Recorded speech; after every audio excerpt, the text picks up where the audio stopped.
Are you seeing this? I'll give you something new. Bliss 4 Premium Condoms is the only brand that comes with 4 pieces in a pack. Because we know she'll be begging for more.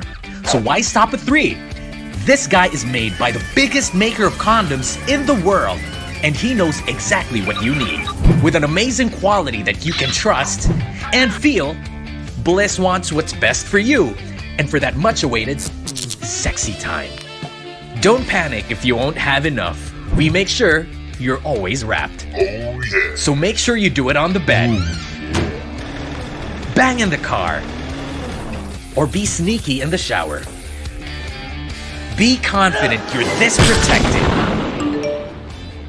Those first 3 words, ignite it with 4. Yeah. Oh, Don't settle for 3. Bliss 4 Premium Condoms.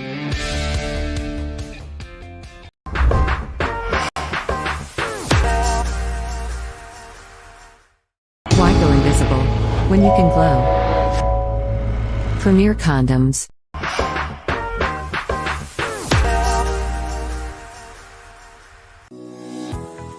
The world is full of love and happiness.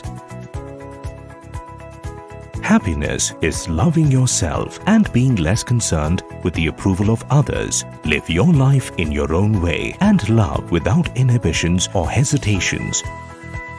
But a moment of mistake may cause a lifetime of regret. Despite using safety measures, new HIV infections are increasing and many people are at risk of getting infected. These are the groups with highest HIV risk.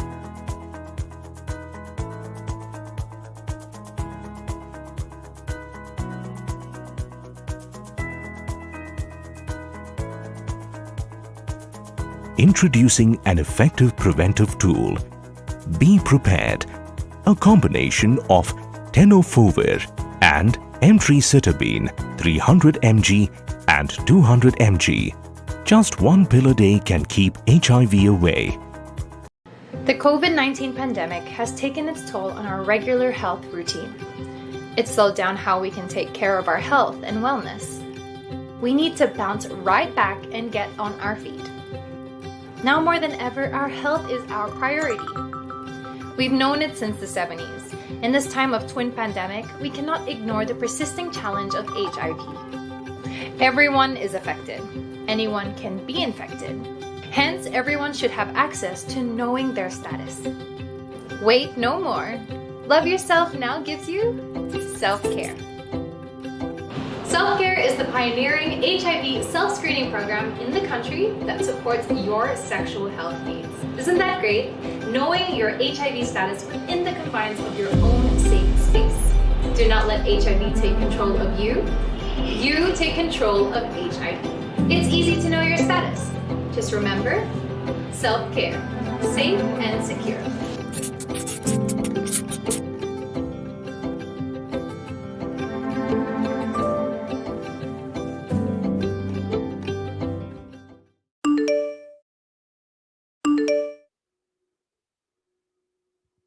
A healthy Monday night to everyone. I'm Janly Dungka, a trans woman na nagsusulong ng isang malusog na lipunan. Whether sexual health man yan, trans health, mental wellness, o syempre, ang COVID-19. At dahil tumataas na naman ang kaso ng COVID-19 sa bansa, alamin natin kung paano ito maiiwasan o kaya ay mas mapagtatagumpayan, hindi ba?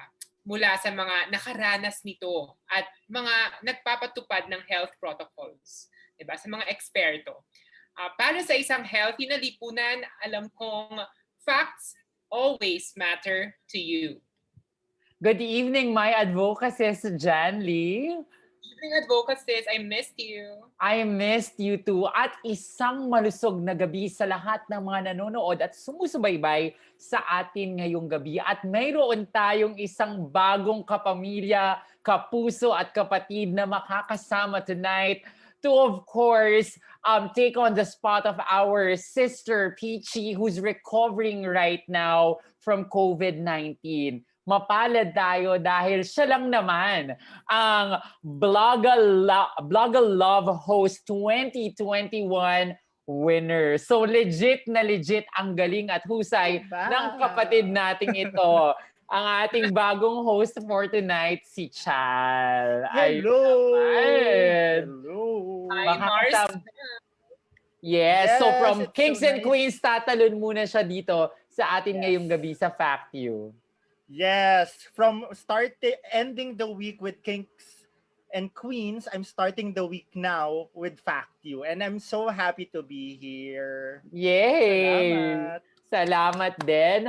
Ako po ang inyong kapamela, Mela Habijan, your Miss Trans Global 2020. And as mentioned by Advocacist Jan Lee, tonight we will be discussing the facts that revolve around COVID-19 and how to survive it.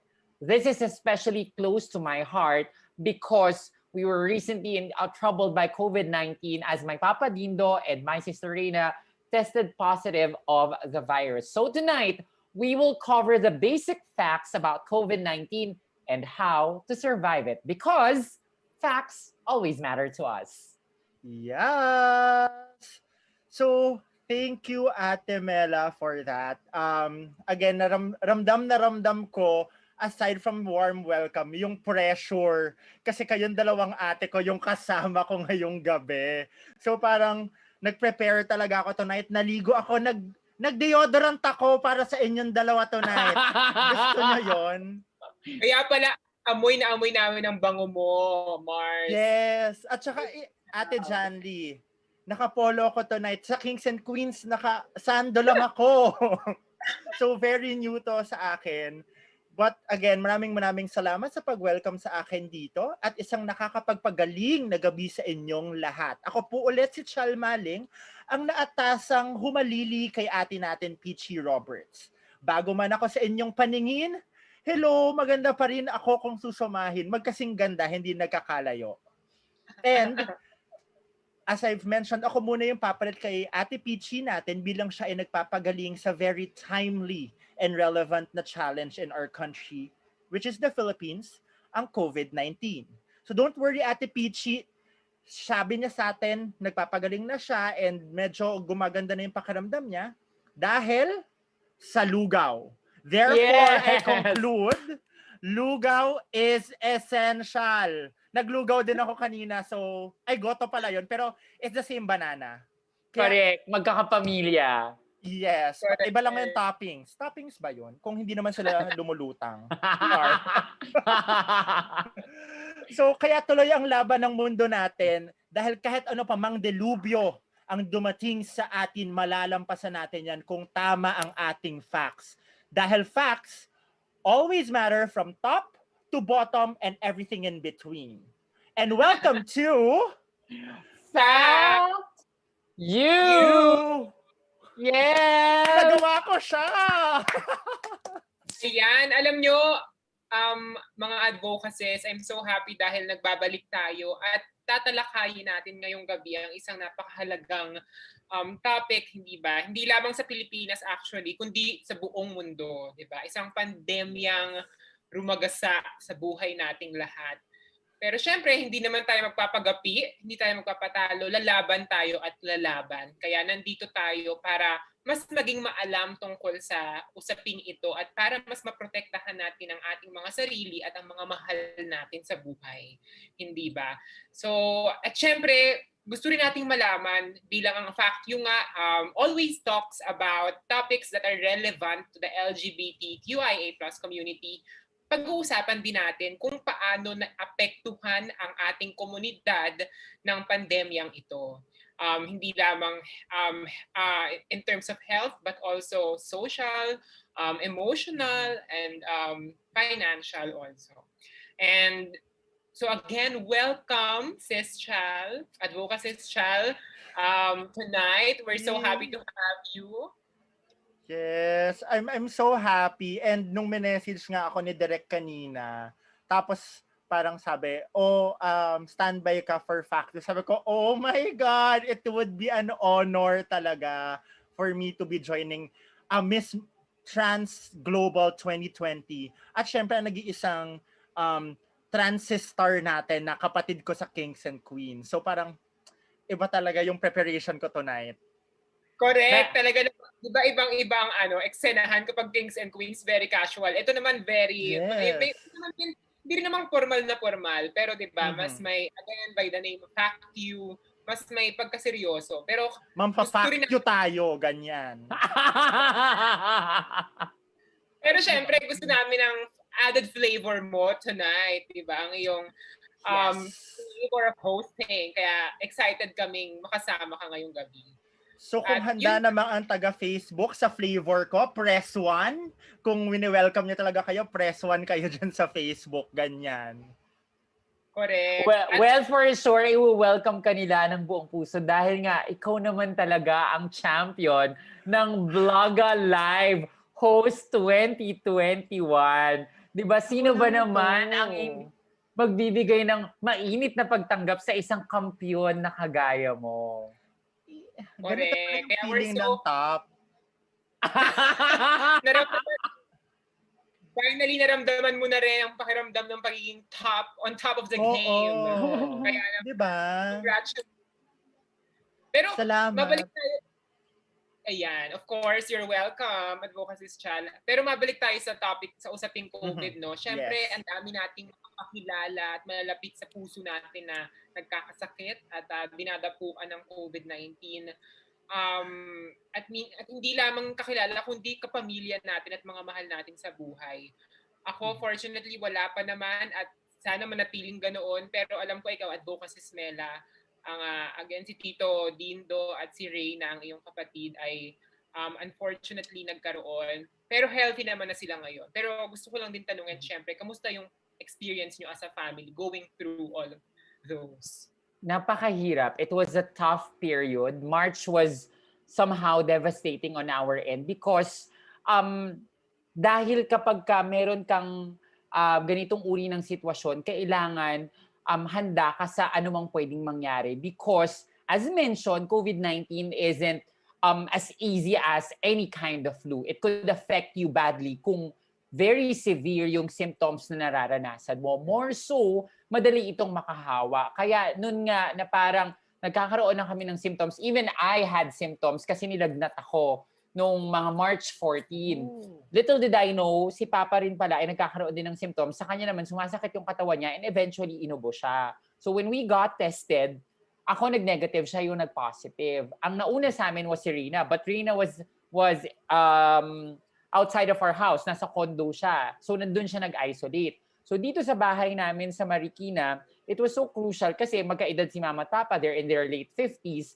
So for the first time in their lives, naghiwalay muna sila ng kama, 'di ba? Kaya sabi nga ng nanay ko nang dahil sa COVID na paghiwalay sila ng tatay ko. So, ganun na lang kasaya nung finally Papa was tested negative of the virus because it felt so great. It was really, really painful hearing my Papa cough. Kasi, 'di ba, parang yun yung parang pinaka-crucial na symptom kasi it could affect the respiratory system. So habang naririnig ko siyang inuubo ng sobrang hard, tsaka alam mo yung parang iluluwa niya ata yung lungs niya sa pag-ubo niya, ang sakit on my end because minomonitor namin baka umabot siya sa punto na kailangan niyang dalhin sa ospital. And we were very alarmed because March was a crucial month also in terms of our healthcare system kasi ang dami-daming sinusugod ulit sa ospital. So, presence of mind was really crucial in our family because we needed to make sure that we were inside the house. Yung maneuvering of things kasi naka-isolate si Papa sa kwarto niya, nasa isang bahay kami, ay maayos yung flow. Kailangan dinadalhan kami dito ng mga bagay na kailangan namin from masks to disinfectant, to mga gamot. Kasi kahit kami mismo hindi kami lumabas kasi nga under monitoring na kami. Kasi ako nga trinit ko na yung sarili ko na parang I'm COVID positive. Kahit alam ko naman na nag-test ako ng negative because I'm inside the household of an affected patient.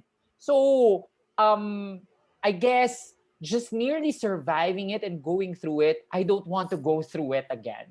So, as much as possible from this day forward, I just really want to be protected at masaya ako na very historic and poetic nga yung birthday ni Papa because April 5, yung birthday niya, yun din yung parang 14th day of his quarantine. So finally, parang on his 58th birthday, he was able to welcome another year of his life being COVID-free.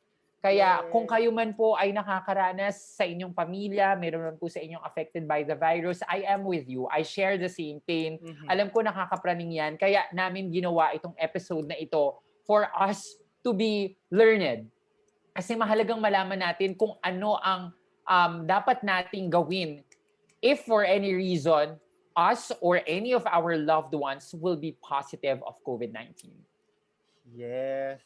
Actually, totoo yan, Ate Mela, Ate Jandy, di ba? Kasi before, I don't know if we share the same sentiment, ha? But when like last year na nag-lockdown, parang ano siya, parang, hindi natin masyadong kakilala. The numbers, literally, were just statistics. We were looking at numbers as numbers. However, totoo talaga na it hits close to home. And I share the same sentiment as Ate Mela. Kasi, yung family naman ng partner ko, nag-positive. So parang siguro, gusto ko din kaya medyo interested talaga ako sa topic natin tonight. Kasi hindi lang as someone na infected, pati yung support system na kailangan mong ibigay sa mga taong naapektuhan talaga nitong pandemya na to. Yung mga parang nakikita mong nagkakasakit, di ba? Kasi little by little nakikita natin, sabi ko nga, medyo seryoso tong sasabihin ko, hindi ako sanay magseryoso talaga. Pero every time na nagbubukas ka ng Facebook, may makikita kang black na profile picture. Aminin nyo yan. Or throwback photo. Nagiging obituary siya. Sabi ko, hala, nakaka-stress. Yung ganon. So parang, ang bigat. Pero, at dahil we hilas one naman talaga, and we want this episode to really reach the people and the audience that we want to reach, doon sa mga nanonood sa atin sa Facebook and sa Kumu and wherever, please do share this episode to your friends and to your families at maka-engage din kayo. Kasi this is a very important episode kasi natin malaman yung mga iba't ibang bagay from our bigaten na public health services from our guests tonight. So special shout out muna, syempre, meron tayo dito mga supporters natin sa Facebook. Nandito si Sid. Actually nagbigay na siya ng mga tips. Si Sid, si Margot, si Juan Paulino Cadiente Dorian, si Edgar, and si Mark Lester Coscuela Laksamana. So hi, sa 32,000 nating nanonood, paki-share to kasi medyo marami-rami tayong pag-uusapan tonight. And also, don't forget to support the programs of Spaces MNL. So, there you go. Ayan. Maraming salamat from top to bottom, Advocacy Chal. Pero maraming salamat din sa lahat ng ating viewers tonight. Again, we cannot emphasize enough the importance of this episode, di ba? Siyempre, pinapagaan natin ang pakiramdam, di ba? Nagpapatawat tayo. Pero alam natin sa likod ng mga tawang ito ay may takot. At kailangan nating i-address yon ngayong gabi sa pamamagitan ng proper information, di ba? At sa pag-correct ng mga fake news, di ba? Dahil ayaw natin yan. So please share this live to your friends, to your family, para mas maging informed din sila. So COVID-19 pandemic, community quarantine, more than a year now from the time that we've heard of these terms, 'di ba? March last year tayo nagsimula at andito pa rin tayo. Pero after a year, we are in a worse state than the same period last year. So imagine, 'di ba? Umaasa tayo na after a year mas mabuti na yung kalagayan, but unfortunately mas malala pa nga gaya ng napag-uusapan natin kanina na nasabi nga ni Chal na parang naging obituaries yung ating Facebook feeds. So infection rate for the past week averages to nearly 10,000 people per day. Diba? Sobrang taas. Pero ano nga ba ang COVID-19? Ayon sa World Health Organization, coronavirus disease or COVID-19 is an infectious disease caused by a newly discovered coronavirus called SARS-CoV-2 or severe acute respiratory syndrome or coronavirus 2. COVID-19 came to global public knowledge in late December 2019 when a cluster of cases of viral pneumonia in Wuhan, in Hubei province in China, was reported. Maraming salamat, Advocacies John Lee. And this virus quickly spread throughout China and to the rest of the world, taking hundreds of lives before WHO declared it a pandemic on March 11, 2020. Until now, we are still fighting against the pandemic. Globally, the WHO reported that as of 8:52 p.m. Pacific time, April 10, 2021, there have been 134,308,070 confirmed cases of COVID-19.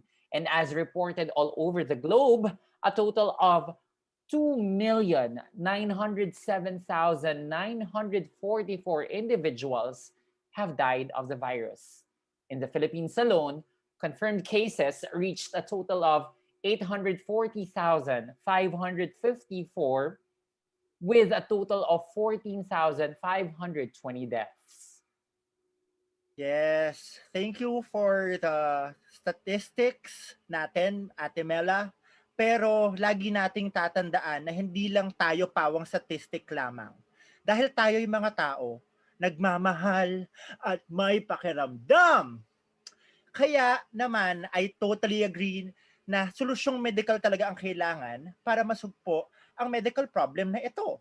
Dapat alam natin ang basic health protocols like wearing a face mask, yung face shield na medyo hindi naman tayo sure kung working ba talaga, pero kailangan talaga natin yon, di ba? Sanitize and disinfect by washing your hands with soap and rubbing alcohol. And keep yourself healthy by eating healthy and of course by taking vitamins. Nakita ko nga si Ate Mela before our show, she was taking Berocca.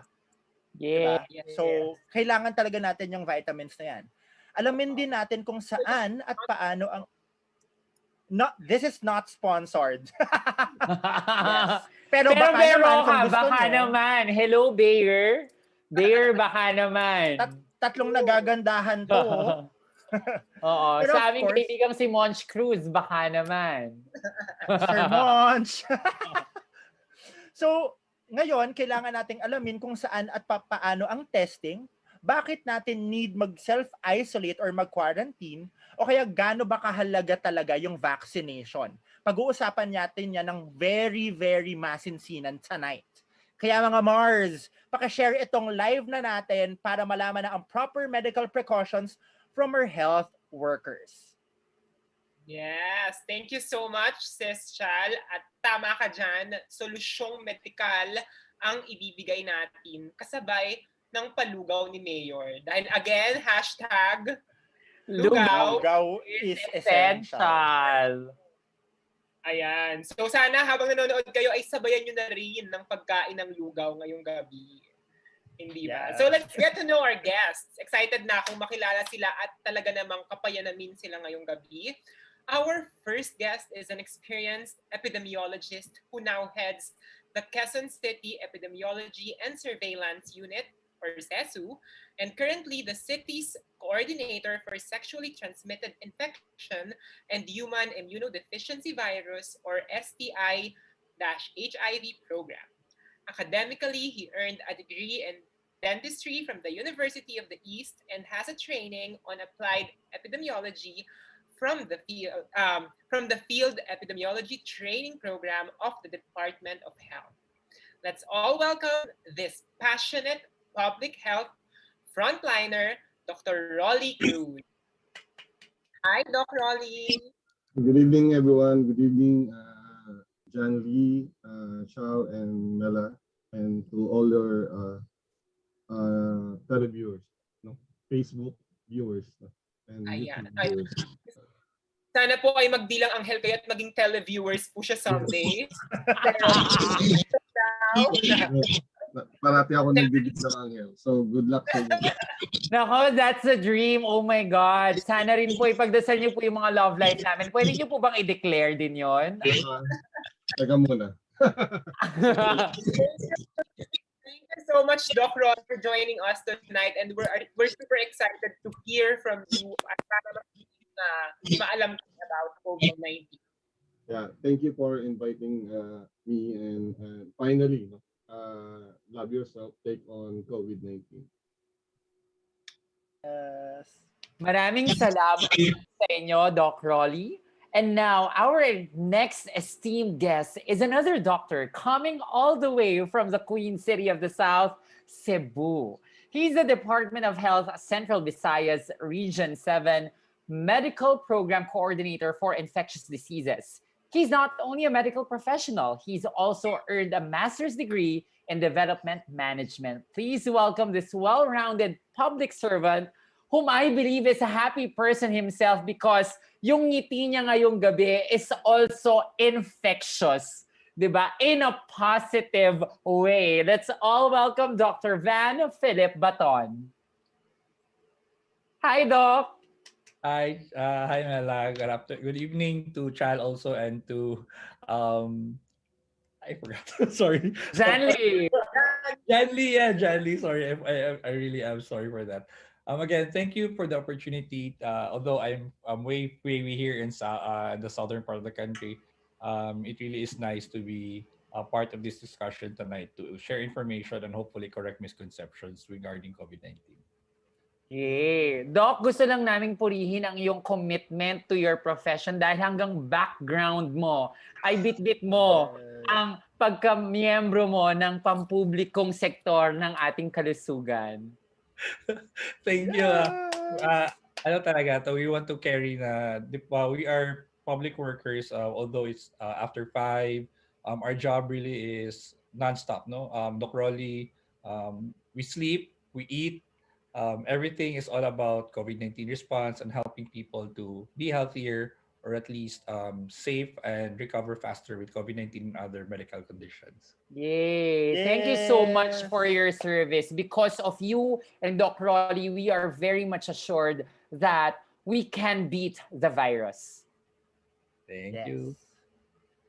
Maraming salamat, Doc Van. And yes, we will beat the virus. And of course, for our third and final guest tonight, syempre, nireserve natin yung medyo divine. Divine! And of course, alam natin, our final guest tonight likes lugaw. I'm very sure of that. Syempre, itong taong to, he's your Love Yourself's Director for Operations and Research and currently coping and recovering from moderate COVID-19 infection. And of course, we can't take a good woman down. Syempre, kaya talaga siya nagre-recover. He's also an epidemiologist. Ang hirap talaga sabihin na epidemiologist. Nagbubuhol-buhol. He's also an epidemiologist with expertise, of course, on HIV and AIDS. Please welcome Mama Danvic Rosadinho. Hi, Mama Danvic. Nakakaloka naman yung introduction. Magandang gabi sa inyong lahat at sa lahat na nanonood tonight. Yes, of course, maganda ang gabi, Mama Danvic. Nandito ka, nandito si Ate Janly, nandito si Ate Mela, and of course, nandito ako. Kompleto lahat na. Tayo maganda. Oo, diba? This is very nice. Lahat tayo, napakaganda ngayong gabi. Party. I'm pretty sure masisiyahan ng lahat ng mga nanonood sa atin ngayong gabi. Kaya naman, we invite have a watch party. Share this episode of Pack You Tonight. Yes. Kaya so, naman, bet namin ang balabal mo ngayong gabi, Senyora Danvic. Kaya naman, naabangan namin ang iyong mga kasagutan. Ang lakas Ate Janly, no? Yung isipin mo, pag naglalakad ka sa mansyon mo, so gaganyan ka, tapos ino-audit mo yung mga ari-arian mo, bakit nawawala yung isang paso doon? Ganon. Yung mga paso niya sa likod. Oh. Ganon. And again, to formally start our show, I'd like to welcome all of our guests and to all of our viewers. dyan sa Facebook, sa Kumu, and wherever. Please don't forget to share this episode and like the Spaces Manila Facebook account at spaces.mnl. Let's also thank our sponsors because if not for them, this show wouldn't be possible. So the Spaces Manila Fact You is presented by Love Yourself and in partnership with Bliss Pleasure, Bliss, and Camber Pharmaceuticals Incorporated by Hetero. Yes. So, di ba maraming, again, thank you to our sponsors. And thank you, Sis Chal, at sa ating mga manonood at guests for tonight. So, simulan na natin ang ating discussion dahil, again, this is very timely and relevant to our country, which is the Philippines. So, doon muna tayo sa personal level. Siyempre, simulan natin sa mga personal na karanasan ng ating guest. Hindi ba kakatapos lang ng araw ng kagitingan at sa panahon ngayon, isa sa mga pinagpupugay nating mga magigiting ay ang mga frontliners natin na talaga namang patuloy na lumalaban sa COVID-19 kahit na gaano kahirap. So Doc Rolly and Doc Van, gusto lang naming malaman, no, how is it like being a healthcare provider, being a frontliner during this time of the pandemic? So Doc Rolly. December 2019, nung narinig na natin to sa news, kung natatandaan niya. So China, pneumonia cases in China. So, medyo nung that time kinakabahan na. So pumasok in January, I talked to the decision makers in Quezon City that we should prepare for something worse than that's happening in China. So sabi ko, so we started training people from the barangay. January pa lang yun, January. Then February, and then March, nagkaroon na tayo ng cases sa Quezon City, and we have community transmissions already months following that. No? So last year, ang trabaho ko kasi sa CESU ay, of course, yung disease surveillance, and then yung response is, kami nagli-lead ng contact tracing at that time. So yung first cases natin sa Quezon City at that time was mostly our people who traveled abroad, no? So, and then also health workers.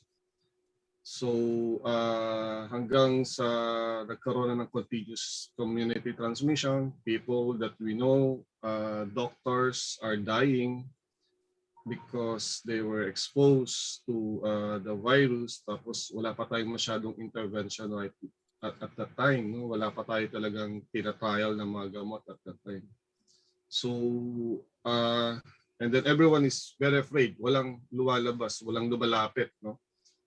The time tatandaan ko, kami lang yung nasa labas, no? May nag-ECQ na tayo, kami lang yung umiikot sa labas, and then nobody wants to approach a household na merong case, no? Parang takot sila lahat, no? Even yung family, no? Yung family nung ng mga nagkakaroon ng COVID, no? Inilalabas nila sa bahay nila, iniiwan sa barangay. So parang alam nila na mahahawa sila, so takot sila. So even kapamilya nila ay nilalabas doon sa bahay, no? Tira-takwil, kumbaga, no? So at that time, ano ang hirap ng challenge? You don't know, hindi pa tayo nagpe-face mask, no? Natatandaan niyo pa. So hindi natin alam na we can get COVID by not wearing face mask. Pag nag-wear lang kami ng face mask, no? Pag pumapasok kami doon sa loob ng bahay na may COVID, no? Then we do contact tracing. Pero other than that, wala talagang face mask noon. Kasi sabi natin, no, it's that when you're not in handling a COVID patient, hindi ka naman kailangan ng face mask. Pero that's totally different now, no? Ngayon, hindi ka pwedeng lumabas ng bahay nang wala kang face mask. So yun. So ang experience ko nun is really yung memories ng mga last year, yung mga memories ng mga unang nagka-COVID. and then people asking for help pero hindi namin matulungan kasi the hospitals are overwhelmed. And the most striking experience sa akin yung isang tumawag na siguro mga less than 40 years old na lalaki who is probably a well, halata lang sa boses niya na member ng LGBT community. Na he was really actually begging for help, no? Tapos naririnig mo sa background yung ubo niya. And then we cannot do anything at that time. Kasi wala naman pagdadalan sa kanya. Wala rin kukuha sa kanya kasi the health system was not prepared at that time. So, and then nawala sa dami ng kumukontak sa akin, hindi ko na siya nasundan. I mean, nawala na siya literally dun sa mga messages na nare-receive ko every day. So I don't know what happened to the guy. So I really don't know what happened to that. So those are the striking memories. Pero ngayon, at this time, kung ano yung naramdaman ko, na-experience namin yun, it's more than tenfold right now.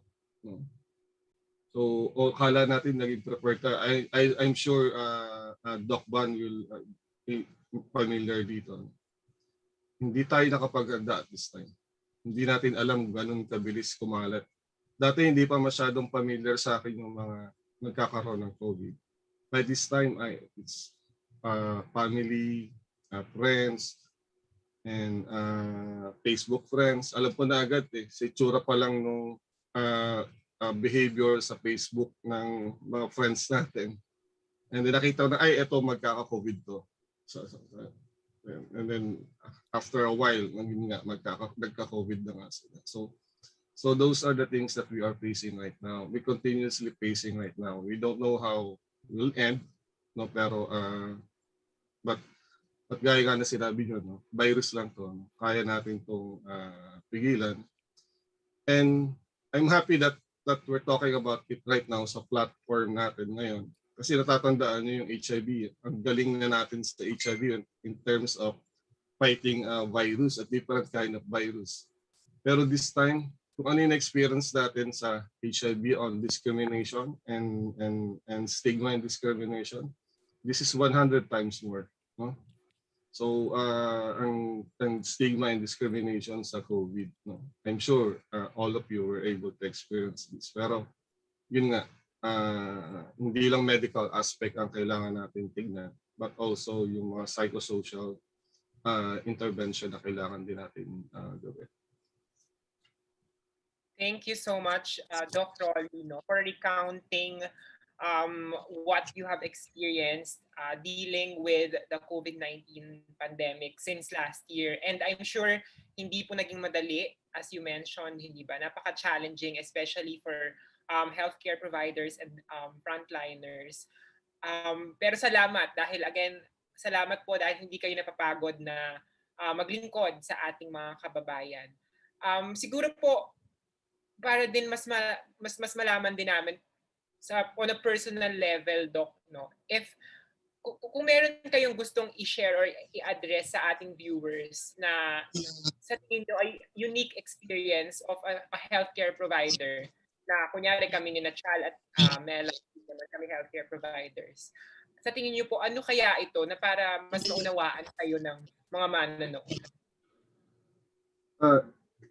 Yung sinabi ko kanina, yung trabaho kasi natin is to reach out doon, hindi lang doon sa may COVID case, but to the family of these COVID cases. So makikita mo doon yung tuwa nila, yung saya nila pagka nandun na kami sa kanila. No? As if parang kami yung gamot doon sa nararamdaman nila. So kaya marami rin nagagalit kasi hindi rin namin naman ma-respondihan lahat, no? So binabash na kami sa social media, gano'n. Pero once na napuntahan na namin sila, you can see yung kanilang mga, yung parang yung nagkaroon sila ng pag-asa sa buhay, parang gano'n. So I don't know, parang yung yung swabbing na ginagawa natin, parang pag na-swab na sila, parang magaling na sila. So ganun ka desperate yung mga tao ngayon, no? Ganun ka ka dahil nga because we have no treatment on this virus. So kaya ganun ka desperate yung mga tao makahanap ng tutulong sa ano, no? We understand, Doc. Napaka-polarizing po ng experience ninyo na, di ba, minsan sabi nyo nga, you're treated as heroes, lalo na kapag napupuntahan nyo ang isang household or tutulungan ninyo. But at the same time, nababash din po kayo kapag hindi ninyo nagagawa. Dahil like, di ba, limitado lang naman po ang inyong reach, ang inyong capabilities. So, mahalaga rin pong malaman ito ng mga viewers natin, no, na as much as syempre, ang ating frontliners, tao rin po sila na napapasok ng limitasyon din po. Kaya sana maunawaan. At salamat, Doc Rolly. How about you, Doc? If you can share your experience also. Yeah, more or less, we have the same experience with Doc Rolly. But the difference with here in Cebu is that we were the gateway for tourism in Visayas and Mindanao. So majority of Koreans, Chinese, all were passing to Cebu. That's why we had our first suspect case coming in from Hong Kong, coming from Wuhan, and then entered to Cebu. No? So that was really a wake-up call. Kung si Doc Rolly, they were preparing January. January, we were already looking at a suspected case, the 5-year-old boy that was with his mother going into the country, sick yung bata. So it really was a wake-up call. And correct si Doc Rolly, we had a lot of close calls. No? We had SARS, we had MERS-CoV, but come COVID, we really caught by surprise. Ano siguro, we were expecting that it will be the same as SARS, that as just a few months, tapos na siya. But when things started, doon na natin nakita na really this is something else yun na everyone was caught by surprise, even the government, private sector. We didn't expect everything to stop. Yun lang siguro yung experience then. And then I experienced na biking to work. For the first time, I biked to work because no transportation was available. So I bought a bike, and then when things were a little more relaxed, I had to buy a car because I can't afford to ride public transportation because yun nga, I can't afford to be sick. I was in the totality of the entire COVID response. Nung nagsimula siya, I was writing for the press release.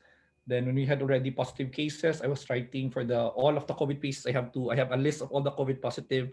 I assigned numbers. And then when things were really hard, I had to meet governors. I was meeting with all the stakeholders.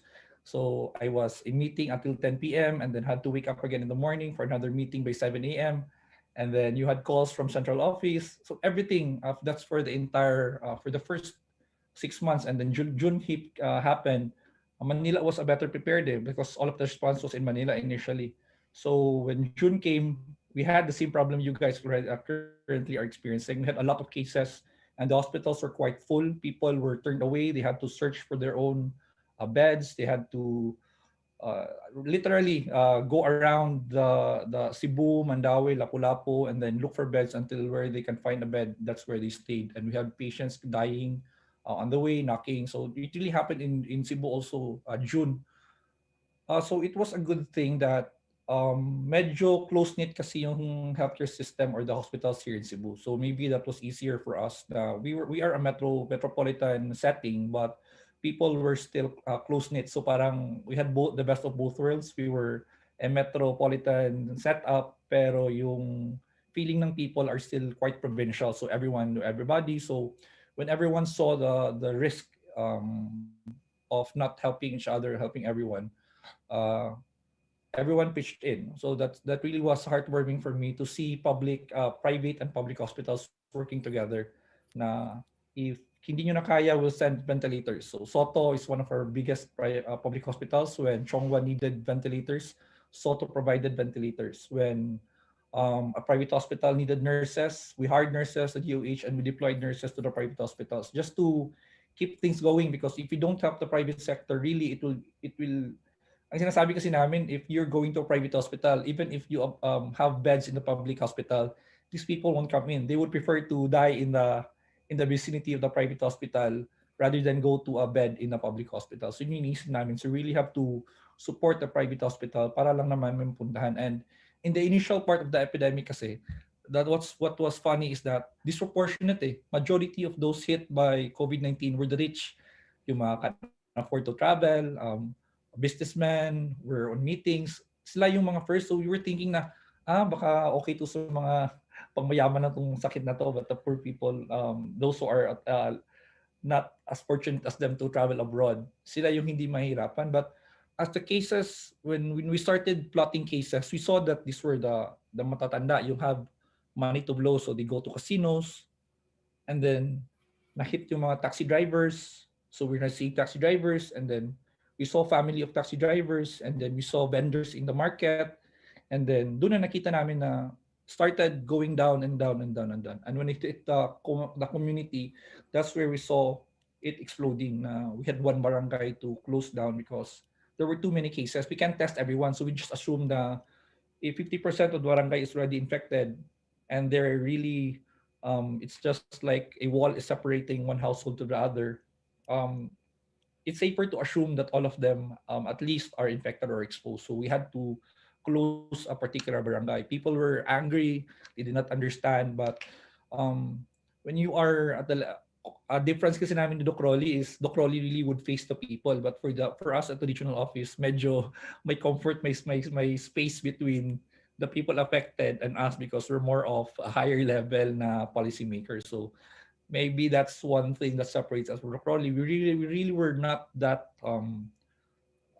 really deep dive sa people, but Docrolli had to go. But we were just plotting policy. Sometimes we don't know if our policy is has a good effect or a bad effect. We just see it later when social media posts tell us na hindi to good.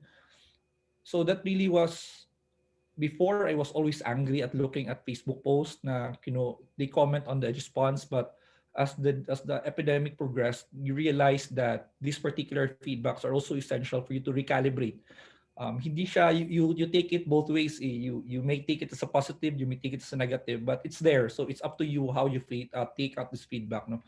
And then maybe really what also is, it's also frustrating for us for people to assume that it's all the government's response. No, that people, you see policies being drafted and people just ignoring the policies, and they don't know how hard it is to draft that policy, the level of talk, the level of negotiation, and then you just found out na people don't wear masks, or they wear masks for sake of compliance, and then you understand that it affects families. No, I had a lolo who died. I had the grandfather of my partner died also of COVID-19. My father died, not COVID, but we saw how COVID impacted our life, that we had to plot how many days shall he be staying here in Cebu before we transfer him to Bohol.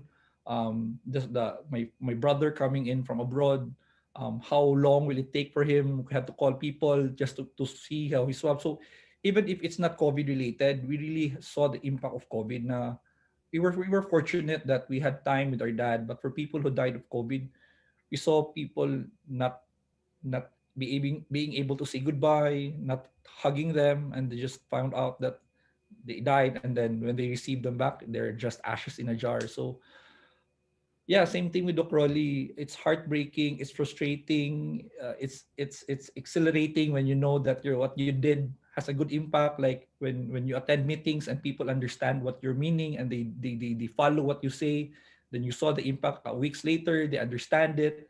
It's really good, and then they forget everything again a week after. So you have to restart, recalibrate again. So maybe for us, no, as public health workers, we really don't see patients, but we see communities, and it's difficult to handle communities. I'm also part of the HIV program. That's why I'm close to Danvik and also the Crowley. That when you talk about communities, you have to understand that they have diverse opinions. Their personal opinions may not be apparent to you, but if you don't manage if you don't take it into account, it will have an impact. Like what you were saying, wearing of masks. So we assume that everyone can afford mask. It's just in the initial at the onset, it's like 3 pesos per mask. But we found out that there are people who can't afford to have a mask.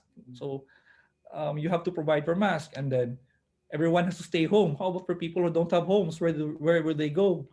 For the elderly, so it's easy to create policies. No, that's what we saw. It's easy to create policies, but it may be very hard for you to see the impact. So I also relate it to HIV. Sana I was praying that I hope that people will have the same response to HIV. The, Everyone was clamoring for a measure to stop the virus, but then again, HIV already had condoms. HIV already had medications, and people ignore it. But for COVID-19, um, I'm not saying that it's better, but a lot of people are dying, and the people dying of HIV are younger. The cream of the crop, the most talented, with innovations, with the very talented people die because of HIV, and the innovations are there. For COVID-19, people are grappling for straws. No, when we had the initial response, parang lahat na lang paniniwalaan mo, tuob, mga personal air purifier, everyone was clamoring for it. But then when you tell them that science-based, people ignore, and that's quite frustrating for us because if you don't follow us, it's actually also us who will be affected. No, our families. I haven't been home when the pandemic started. I just went home last December because I had to bury my dad. No, um, it affects families. We as healthcare workers, that's the sacrifice we did. No? Your applause, your congratulations on Facebook, it's well and good. But if you don't stay at home, it's actually just applause, empty congratulations because you are adding to our problem. So really, that's my experience. No, a great shift in lifestyle. From being so happy and meeting people, just had to really change everything, stop everything, and think of other people. I think that's what changed for me. You stop thinking about yourself. You always think, if I do this, who will be affected? If I go out, if I don't wear a mask, if I don't wash my hands, if I go out all the time, it's not just me affected. I might affect a workmate that has a sick father or a sick mother, and he or she might die. Or I might have a coworker who's also suffering. He or she might be affected by the decisions I make. So for me, that's a paradigm shift from us thinking na I have money, I can go out. Let's go out. Now you have to think, is it worth it? So for me, that really was my experience for COVID-19. Not just a healthcare worker, but also as a pro personal point of view. Thank you so much, Doc Van, and we are sorry for your loss, for the loss of your father, because of, not even if it's not COVID related, but as you mentioned, the process was impacted by the pandemic, and um, I think listening to the answers of Doc Rolly and Doc Van, it's quite refreshing because we don't often hear healthcare workers, public health workers and frontliners talk about their experiences. Actually, this might actually be the first time for me to listening to healthcare workers talk about their experiences about COVID-19. And like what they both said, as much as they are applauded for the work that they do, it's also frustrating for them to whenever they see Filipinos not following the protocols and the policies, because again, we heal as one, and you know um, the acts of one person can create ripples of influence, and can also influence the rest of the community. So I think what we can gather from what Doc Rolly and Doc Van shared is that it's very important to work together and to also empathize with one another, because it's easy for us to point fingers whenever something goes wrong. But of course, di ba, we're all frustrated, we're all stuck at home, and it's so easy for us to blame each other and to blame people. But I hope we we also learned the value of empathy, that all of us are going through difficult times. And instead of spending our energy blaming one another, let's just spend it following protocols and really doing our best to contribute to the progress of our fight against COVID-19. Thank you, doctors.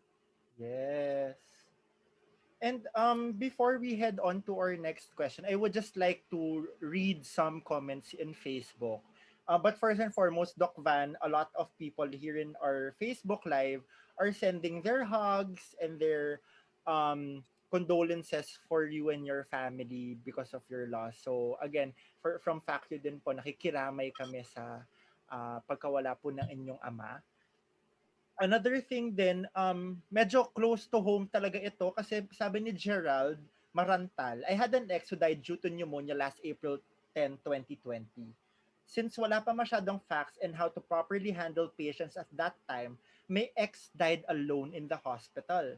ECQ, kaya hindi ko siya na mapuntahan.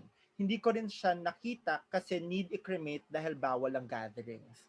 And another thing din, sabi naman ni Brian Joseph Barreto, totoo daw, COVID-19 makes all of our actions and movements affect and possibly risk our life and those around us.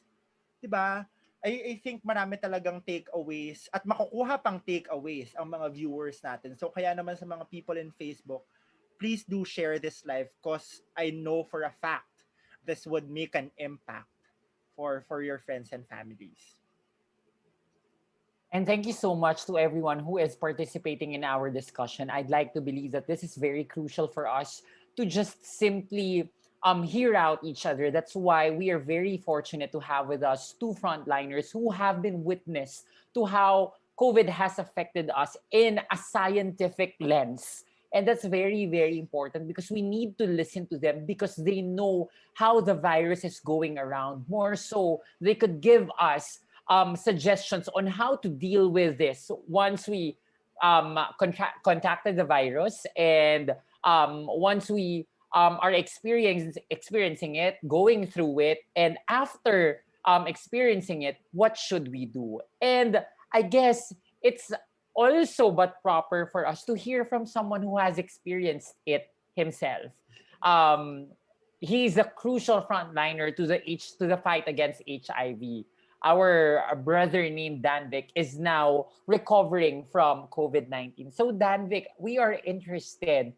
Ano ang iyong naging karanasan sa pagharap mo dito personally? Naranasan mo siya and you are still in quarantine.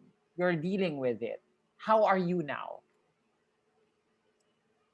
Well, sa ngayon, I am fine. I am recovering.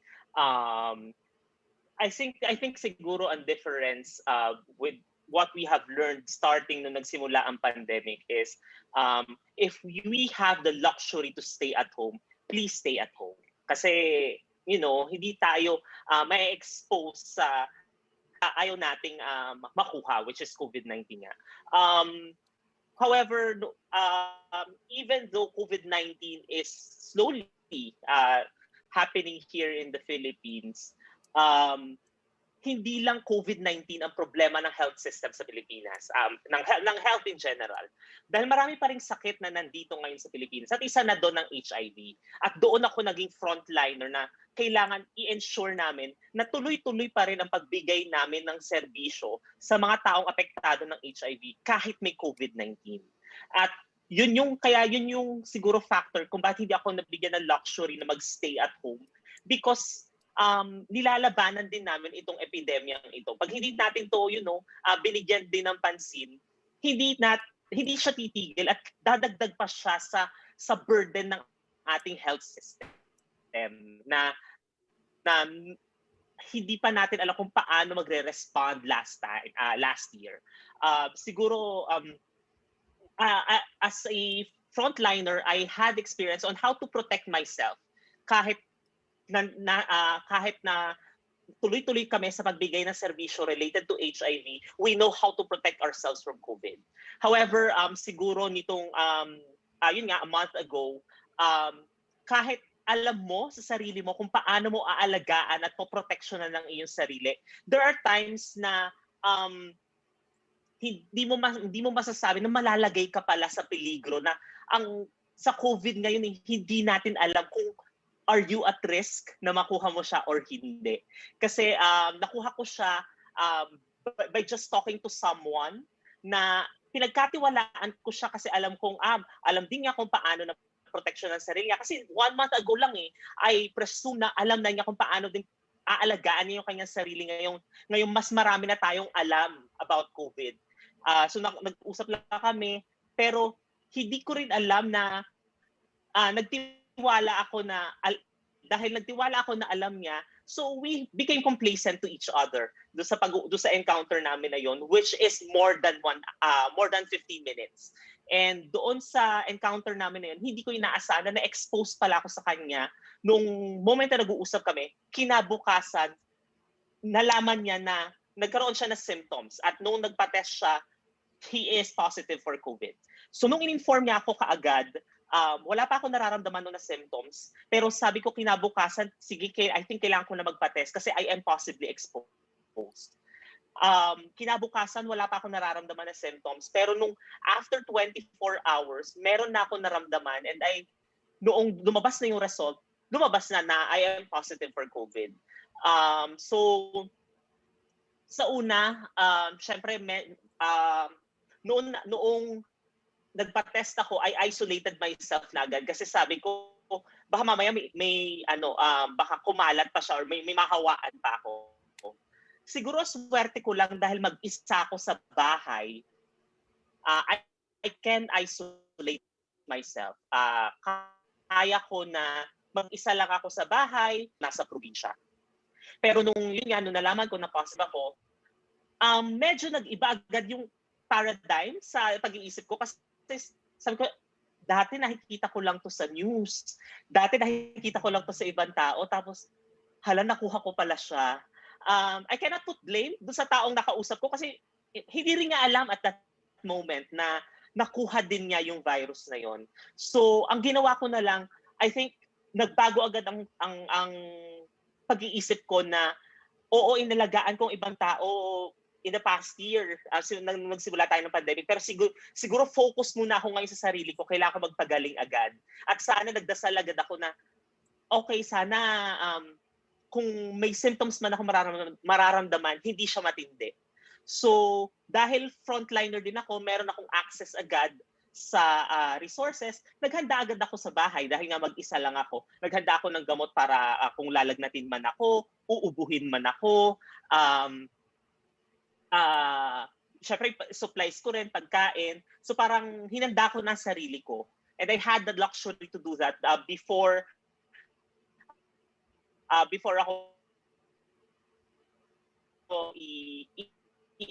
before lumabas yung nung una wala pa nararamdaman. Naramdaman ko lang, ang una naramdaman ko na symptom ay sore throat. Parang, kaya ko to, manage ko lang to. Inom-inom lang ng tubig, ayan, hydrate para ma-flush. Hanggang sa the next few days, lumala na siya ng lumala. Syempre may ibang mga tao kasi alam natin asymptomatic lang sila or wala sila nararamdaman. Pero kung umabot ako sa mild or moderate stage na baka dalhin ako sa ospital. At yun yung kinakatakot ko 2 weeks ago actually. Kasi nga, nakikita natin sa news, sa social media, sa lahat nakikita natin na punuan ng ospital dito sa aking locality, dito sa Metro Manila. So inisip ko, paano ako madadala sa ospital if merong mga tao na nakapila pa sa labas? Naghihintay sila na mabigyan din sila ng agarang medical na atensyon. Siguro dahil kaya kong alagaan ang sarili ko, sige sa bahay muna ako, alagaan ko muna ang sarili ko.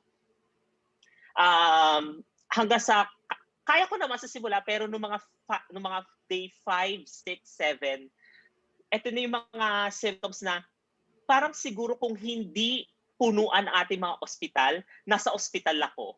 Kasi nagkaroon ako ng shortness of breath. Mas tumindi pa yung ubo na feeling ko may pneumonia ako. At yung lagnat ko, on and off, mataas, biglang bababa, tapos biglang tataas. Parang dahil alam ko kung paano ko alagaan yung sarili ko as a frontliner, okay, kaya ko i-manage. Pero what if hindi ko kaya? Kung, That's the alam mo yun, crucial, that's a crucial question. Paano kung hindi ka frontliner? Kung hindi mo kaya, kung hindi mo kayang alagaan yung sarili mo, I'm sure you'll rely on information na makikita mo, and you'll ask friends, you'll ask people kung paano mo aalagaan yung sarili mo. I'm so lucky na siguro I had this information at alam ko siya beforehand. Pero my heart goes for those people na pinagdadaanan pa rin ng COVID ngayon at either wala silang impormasyon, wala silang resources, or worse, hindi lang sila ang may COVID, kundi yung kanilang pamilya, ang kanilang mga close circle. Simula na nagka-COVID ako, ang dami kong na-realize na I am so lucky. I can manage myself. At least ang pinakamatindi ko side effects, pinakamatindi ko naramdaman siguro na symptom nung nagka-COVID ako is, aside sa hindi ako makahinga, parang yung utak ko ang daming naiisip bigla. Na parang hindi ko alam kung anxiety siya or ang dami ko naiisip na hindi ako makatulog. Hindi ko alam kung ano mangyayari bukas. Gigising pa ba ako bukas? Pumasok yun sa isip ko, and it's really scary, lalo na kung mag-isa ka.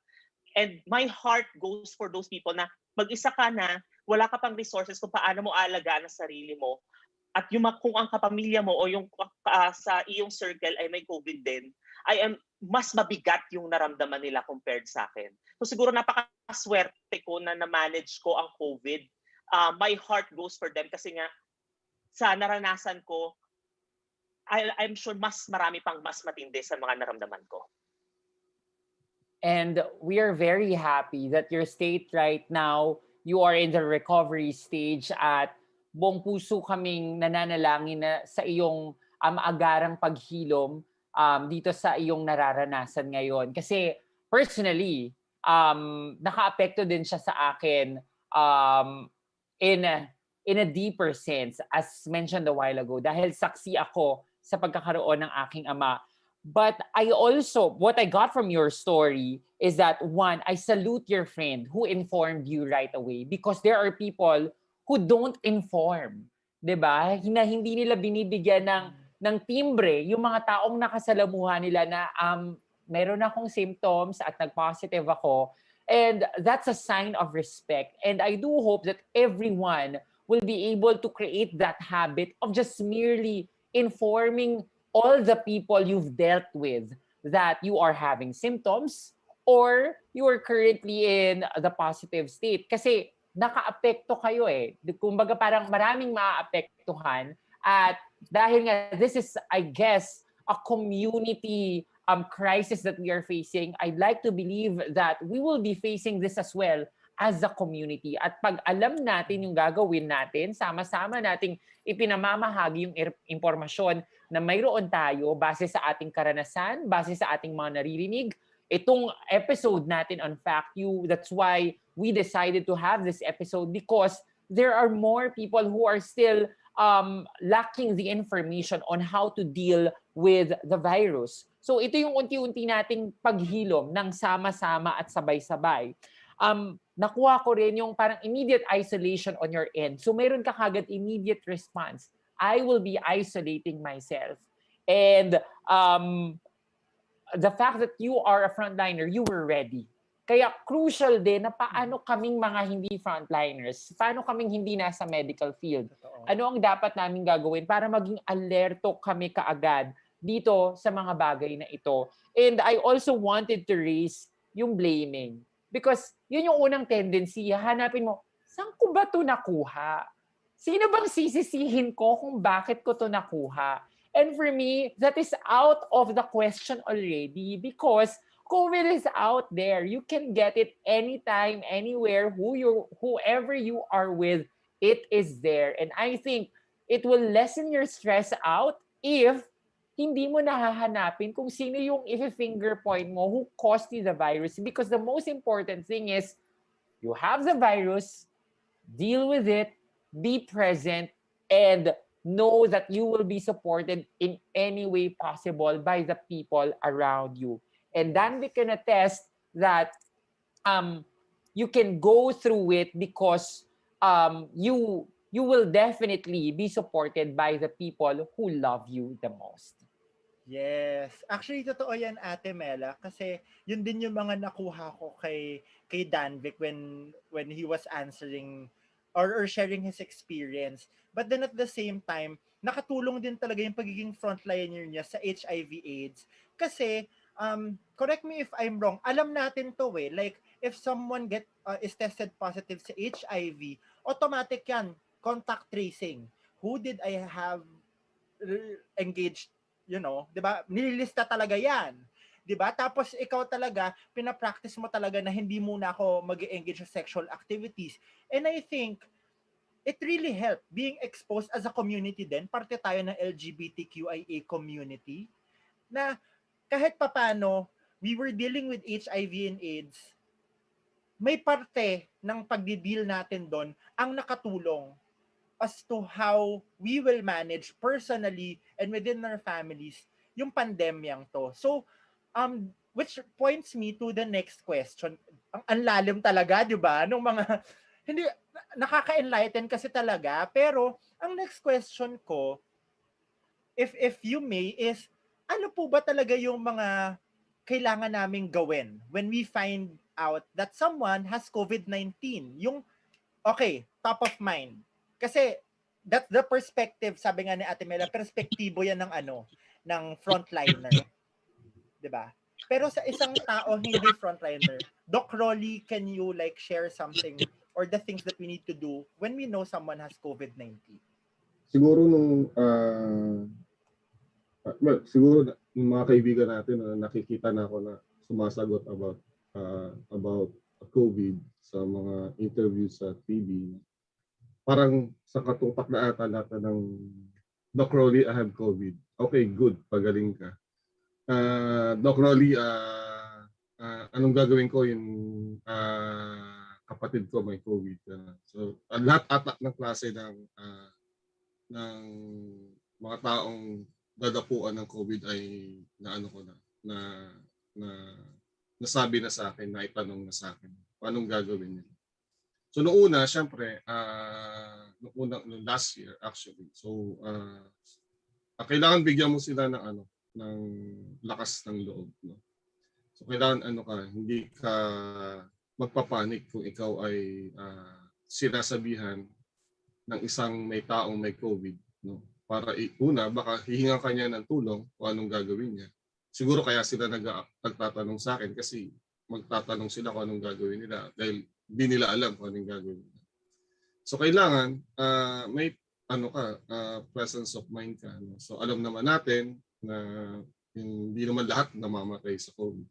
So hindi naman lahat ay na-hospital pag nagkaroon ng COVID. Kaya lang, pag siyempre kung ikaw na yung nahihirapang huminga, katulad na experience ni Danvic, nung una ay matatapang yan. Wala yung COVID, wala yung ganito. Hindi ako maahawaan. Kaya nga naging complacent. Sabi natin sa HIV, it takes two to tango, di ba? So walang sisihan dun sa Kasi ganun din sa COVID. No? Kasi alam na natin kung paano yung protektahan yung sarili natin. So pagkaka-COVID ka ay mo na yun. It's your own lookout na. No? So kumbaga, magsuot ka ng condom nung pag nakikipagtali ka para hindi ka magka-HIV. Sa COVID, mag-face mask ka, di ba? Para hindi ka magka-COVID. So huwag mo siya tatanggalin porque guwapo yung kausap mo or huwag mo siya tatanggalin kasi type mo yung kachorbahan mo. So ganun din siya, di ba? Aray, charot! I'm not talking about Danvic. No, marami kasi ganun tayo ng mga kaibigan naging complacent sa mga oh my God, nakikita ko na nagbi-beach na, nakikita ko na nagko-coffee na together, tapos tawanan without ng face mask. So inuhulaan ko na agad. Magkaka-COVID to mga. So alam ko na kasi, so traitor kasi yung COVID, no? Just like HIV. Pagka hindi ka alert, magkakaroon ka talaga.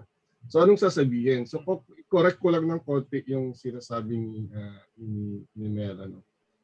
Dito sa COVID, hindi lang dapat alamin kung sino yung na-expose sa'yo. Dapat alamin mo rin saan ka na-expose. Okay? Anong situation? That's what we call back tracing. Kailangan mo hanapin saan ka na-expose. Kung meron kang at ikaw lang kasi makakapagsabi mo, no? Yung taong nagkaroon ng COVID. Wala nang iba. So pagtatanungin ka kung may have you a chance, okay, maganda, malaman mo rin saan ka na-expose. So yung pagka meron akong taong kinakausap na nagsasabi sa akin na may COVID sila, hindi lang yung mga sasabihin ko sa kanya na okay, inform mo na yung mga na-expose sa'yo. Wala, syempre, kakamustahin ko muna siya. Kamusta ka? Anong nararamdaman mo? Dok, wala akong nararamdaman. Wala akong nararamdaman. Okay, good. O sige, pagaling ka, tapusin mo lang yung alam mo yung dapat mong gawin. No? Yun ang sinasabi ko sa kanya. Alam mo, nakakahawa ka, isolate mo yung sarili mo, quarantine mo yung sarili mo. Ang next worry kasi nila, yung immediate family nila. Okay? Yung mga susunod na advice about their immediate family. So, pag nasa isang household lang kayo, okay, quarantine your buong family, walang lalabas. So, para mga ganun yung mga ina-advise natin. So, next question is, saan ka ba na-expose? After mo mag-list ka ng mga na-expose, probably na-expose sa'yo, saan ka naman na-expose? So, kasi importante din yun for public health workers like us, ni Dr. Ban, na malaman saan ka nga na-expose. Kasi po birthday party po ako dun sa kaibigan ko. May mga ganun-ganun kasi, no? Kaya ng mga Pilipino naka-ECQ na. Ang dami pa rin ganyan-ganyan. Ano? So, nagbe-birthday, so kita mo, lahat silang umattend ng may birthday, nagkaroon ng COVID. No? So, hindi lang kasi nakikita natin kasi, minsan, yung mga tao lang nagkaka-COVID ang nakikita natin. For public health persons like us, ng mga kasama kong dalawa dito, importante kasi yung people that are exposed, not even related to that person. No? So yung isang mayaman na tao na may katulong, na-expose siya yung katulong niya doon sa community nila, na wala namang social distancing, wala namang minimum practice of minimum public health. So nagkaroon ng community transmission. So dahil lang dun sa isang mayaman na nakipag-party kasi na hindi na nakayanan, pandemic fatigue daw, no? So yung mga ganong sitwasyon. So again, pag tayo may kakilala na isang may taong COVID, please be alert on wag kayo pa yung unang nagpapanik. No? Kayo na yung sinabihan, kayo pa yung unang nagpapanik kung ano yung gagawin. Yes, parang mamamatay siya lalo. Wag naman gano'n. So sabihin agad natin na, okay, anong nararamdaman mo? Are you good? Are you healthy? So alam naman natin yung mga kailangan dalhin sa ospital, yung mga nahihirapan huminga, gano'n. So paano at ang kahirapan kasi ngayon, katulad nung kay Danvik, no? Wala kang mapapagdalan ngayon ng taong nahihirapan huminga sa ospital. Madadala mo, pero nandun lang siya sa labas. Kasi nakapila yung mga nandun. Pero kung susumahin mo lahat yung nakapila na yun, hindi naman lahat yun ay candidate para dun sa madala dun sa ospital. Kasi people are nagpapanik, no? Minsan, akala nila difficulty of breathing na yun, pero pala anxiety attack, no? Parang natatakot kasi. So, those are the things na hindi mo naman pwedeng alisin, no, sa isang tao dahil ayun na yun, inherent na yun sa taong natatakot. So be alert, alamin yung mga simptomas na kaakibat ng isang taong kailangan dalhin sa ospital. Kung hindi naman, katulad ng ginawa ni Danvik, no? Nag-isolate siya ng sarili niya. Paano kung wala siyang pag-isolate ng sarili niya? So yun, ang pwede nating, okay, humingi ka ng tulong sa barangay. Humingi ka ng tulong sa sitio o sa munisipyo. yun ang pwede natin gawin. So, wag mo yayain doon sa bahay mo. No? Okay, dito ka na lang mag-isolate. Wag mong gagawin yun. So, Totoo. hindi na yun, hindi yun tama. No? So, yun. So yun. Second is, yun nga, pag okay naman siya, alamin mo na yung mga naging close contacts niya, kung saan siya na-expose. Kasi this will help a lot. No? Maganda yung nililista. Kasi the longer na tumatakbo yung panahon, nakakalimutan eh. O baka kasi si Danvik lang ang inaalala nung tsorbahan niya, pero actually 10 sila pala. So hindi nila naalala. So ganun. Thank you so much for that, Doc Rolly. Totoo naman. At saka hindi ko kineri yung pandemic fatigue. Kasi ako talaga, Doc, parang mas nakakapagod pumunta ng ospital tas naka-intubate ka na kaysa tumambay ka lang ng baler. 'Di ba? Mas gusto ko na mabore ako sa baler at mapagod ako kakatambay sa baler kaysa naman mapagod ako kakahabol ng hininga ko. 'Di ba? So, share ko lang, one thing na ginawa namin dito sa family, nung nalaman namin na positive, ang una kong pinabili was an oxygen tank. Tama po ba yung ginawa ko? Nagpabili po ako ng oxygen tank because I know the situation. So sabi ko, if for any reason, the Miss Universe will not be able to fulfill her duties, the oxygen tank will take over. Oh my God, alam niya ni Doc Ban na we are really at the desperate times. So hindi pa yan nangyari kahit kailan sa Pilipinas. The people are buying actually an oxygen tank as an essential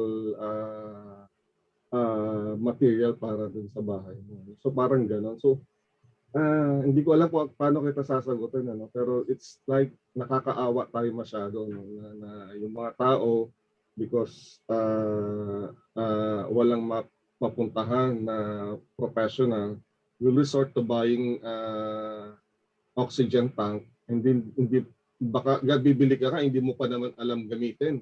So parang ano ba 'yon? Ano ba baka lalo kang ma-deadball dun sa paggamit mo ng oxygen tank kasi hindi yan basta-basta ginagamit. So, yun nga. Pero yun nga, kailangan natin sagutin yung mga ganyang pangangailangan ng tao natin. So, mga kababayan natin. So, actually, hindi ko alam paano isasagot kayo kung wag kang bumili niyan or hindi. No? So, ewan ko si Doc Bad, baka may iba siyang isasagot din.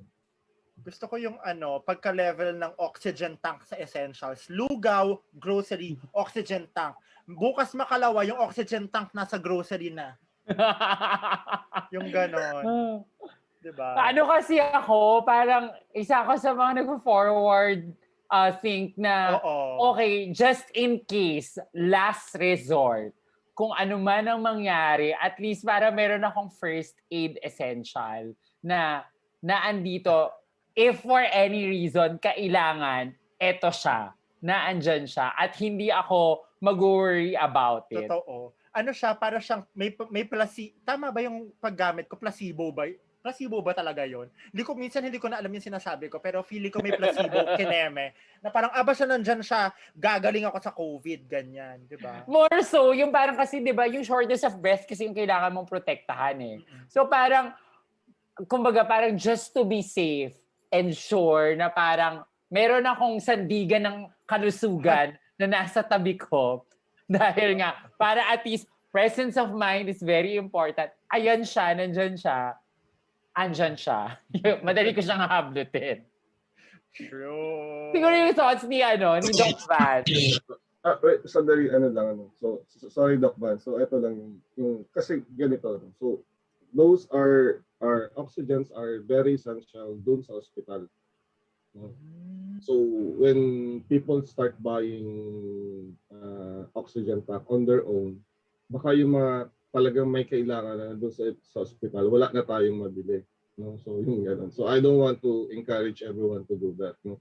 So you might as well stay at home and then mask up and then prevent you from getting any infection. Kasi baka pag may oxygen tank sa bahay, katulad ni Dandic uli, makikipag-meeting ka na naman ng walang face mask or something like that. Kasi alam mo, meron kang oxygen tank doon sa bahay. So again, those that needs these are yung naandun sa hospital mismo. Otherwise, ipe-prescribe ng doctor, o sige, may pasyente ka dyan, you might as well buy oxygen tank so that your patient sa home, nasa bahay, can actually use it. So, yung ganun. Baka kasi pagtapos natin ng episode na to, people start buying oxygen tank, which actually happening right now. So kailangan natin siya i-manage yung ganung hindi siya hindi siya essential sa bahay natin kasi essential siya sa hospital. So ganun lang. Yes. Thank you so much, Doc Rolly. How about you, Brand? Would you want to say anything? Yeah, add lang ako doon sa comment na just because it's you think it's needed doesn't mean you have to stockpile on it. No, like what we did with the initial part sa surgical mask, we were telling people surgical mask, and then people were buying respirators, people were buying KN95, N95, and then we were worried supply might be a problem in terms of hospitals, no, because unfortunately for us, nangyari yung mga fires sa California, fires sa Australia, din nagkaroon pa ng Tarlac at Taal explosion. So masks were really at a very unstable supply. So we really had to keep those essential supplies for those people that might be needing it. That's why even me, no, I didn't buy any mask. I relied on cloth mask because it's not the quality of mask that would determine your protection. It's how you wear the mask, no? And even if you have a very ang mahal lang mask mo, but you remove it when you talk, you eat out with people, it's useless din eh. Even if you have an oxygen mask at home, if you don't know how to use it, it's useless din eh. So, yung sinasabi namin, you may need it. Presence of mind is essential. What we tell people, when I actually also get questions like that, na Doc, I'm having difficulty breathing. Sometimes you just need to tell them, okay, so I know it's real for you, but the fact that we're talking, it means that you're really not having difficulty breathing, because if you have problem breathing, talking will be the last thing that you will be doing. No? So the fact that we're talking means you're still okay. The fact that I hear you talk, enunciating it at a proper rate, it's okay. So sometimes people just need that. And maybe that's something also I wanted to highlight, na when you have COVID, doesn't mean that when you talk to your friends or with the phone, that's it. No, when they don't have COVID, you stop talking to them because they're in isolation. Sometimes talking to them is essential for them to maintain their sanity when they're in isolation. I was in isolation when I had to go home to Bohol for my father's week. We were in isolation for 10 days, even if we were positive.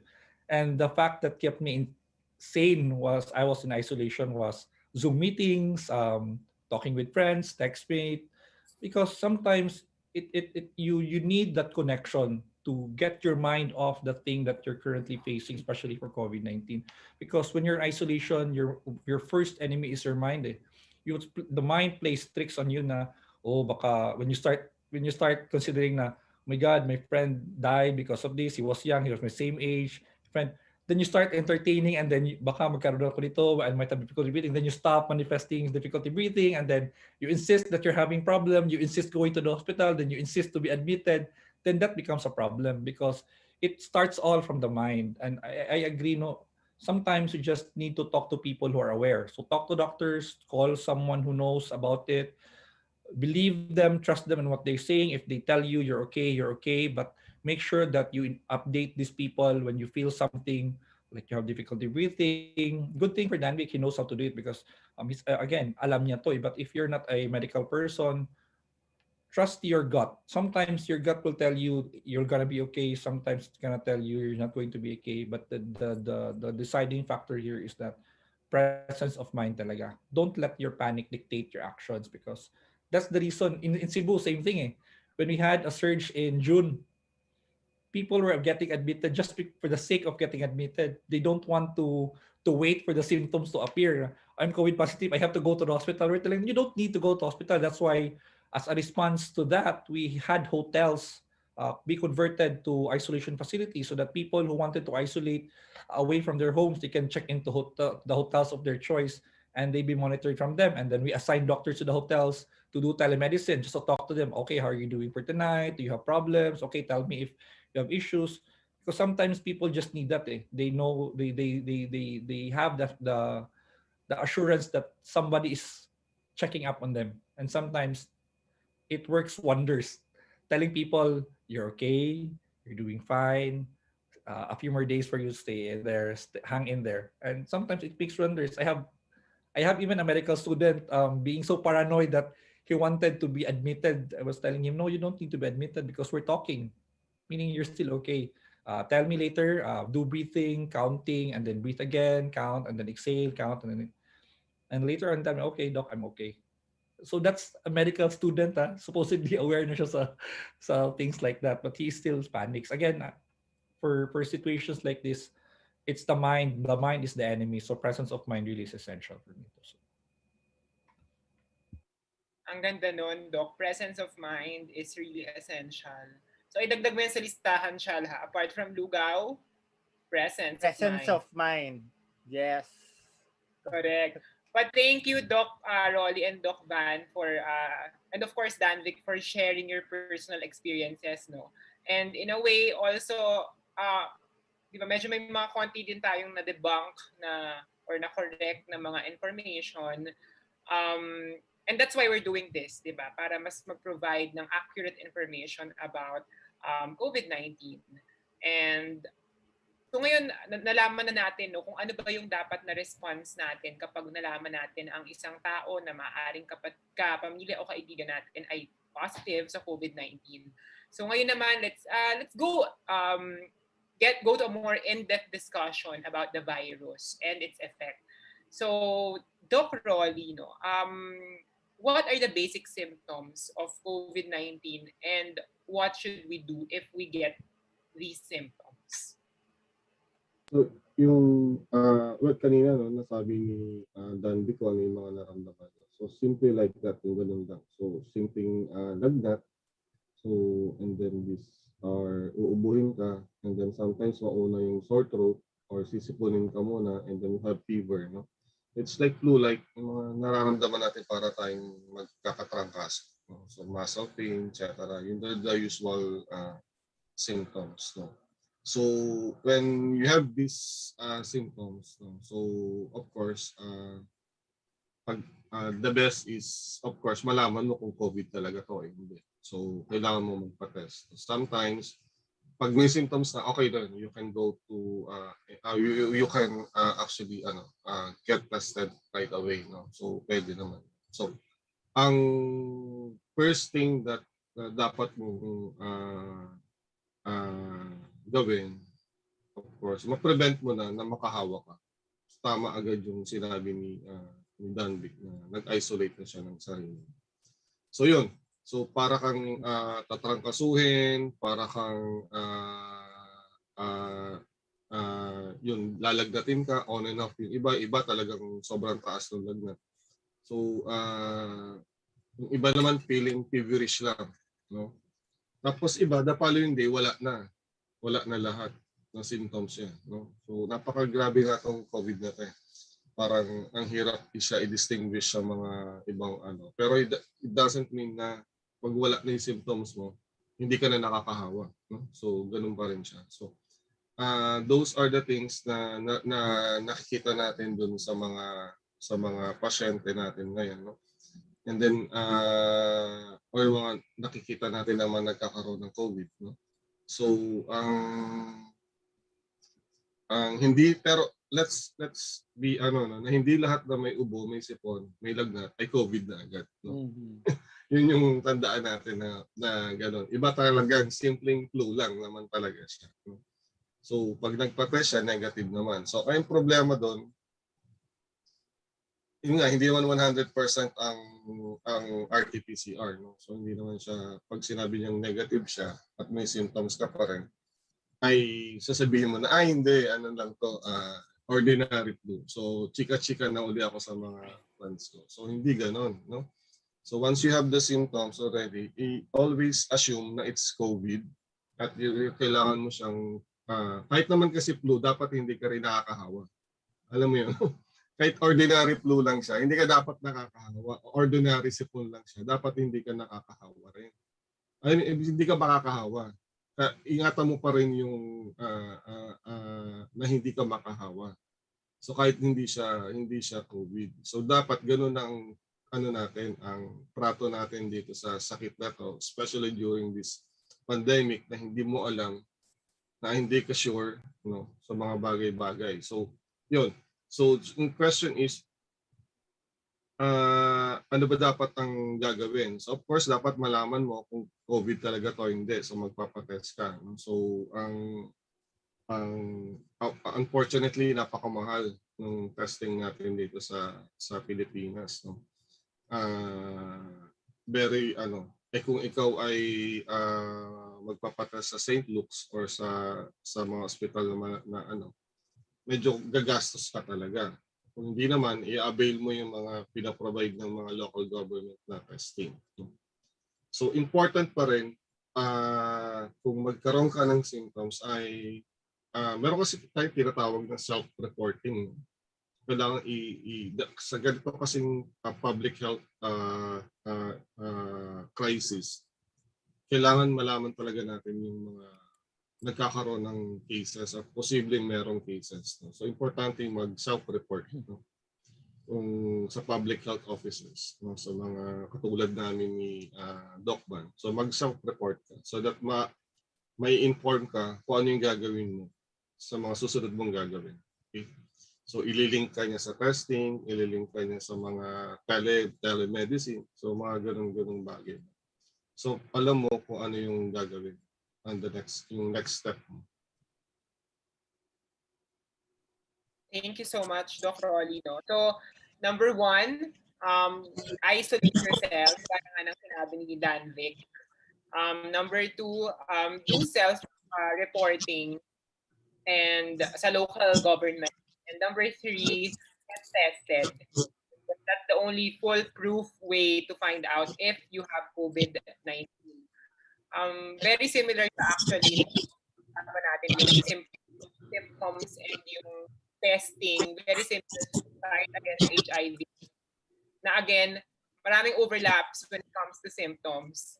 And that's why whenever we talk about the HIV epidemic, we never talk about the symptoms of HIV.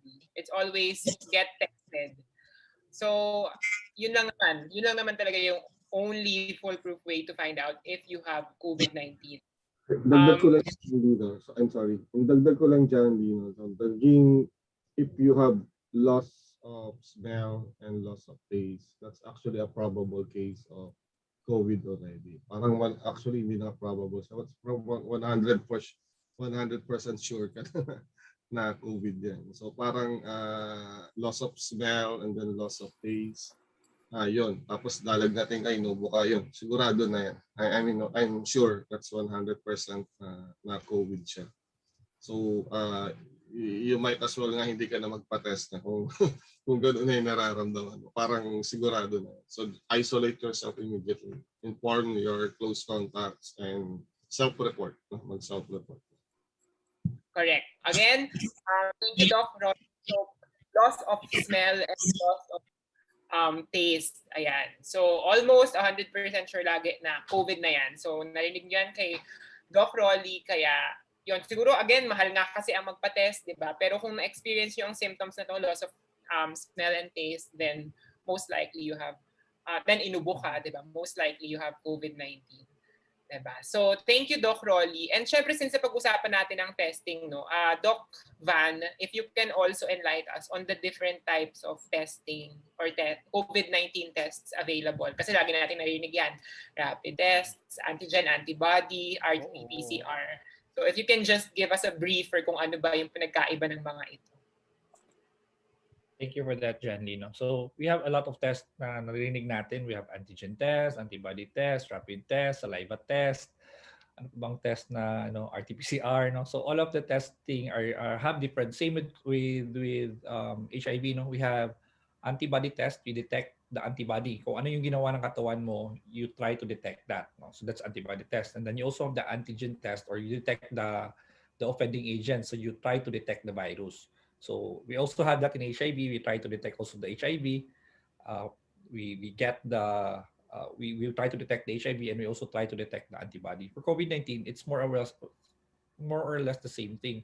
RT-PCR tries to detect the virus, so we get the RT-PCR test tries to detect the viral particles. No, so kasi sometimes it would take time for the virus to replicate. No, so the goal of RT-PCR is that once you get a sample, it multiplies the sample, no? It increases the sample size so that you detect the virus. That's RT-PCR. That's why it's the gold standard. The problem with RT-PCR, it does not detect if the virus or the particles are coming from alive or already remnants of the virus, because it just detects the particles. So yun. So that's why um, tinanggal yung requirement for RT-PCR as a requirement, negative RT-PCR as a requirement for discharge, because nakita natin that there are people who still remain to be RT-PCR positive but are no longer infectious. Ano kasi criteria for infectious?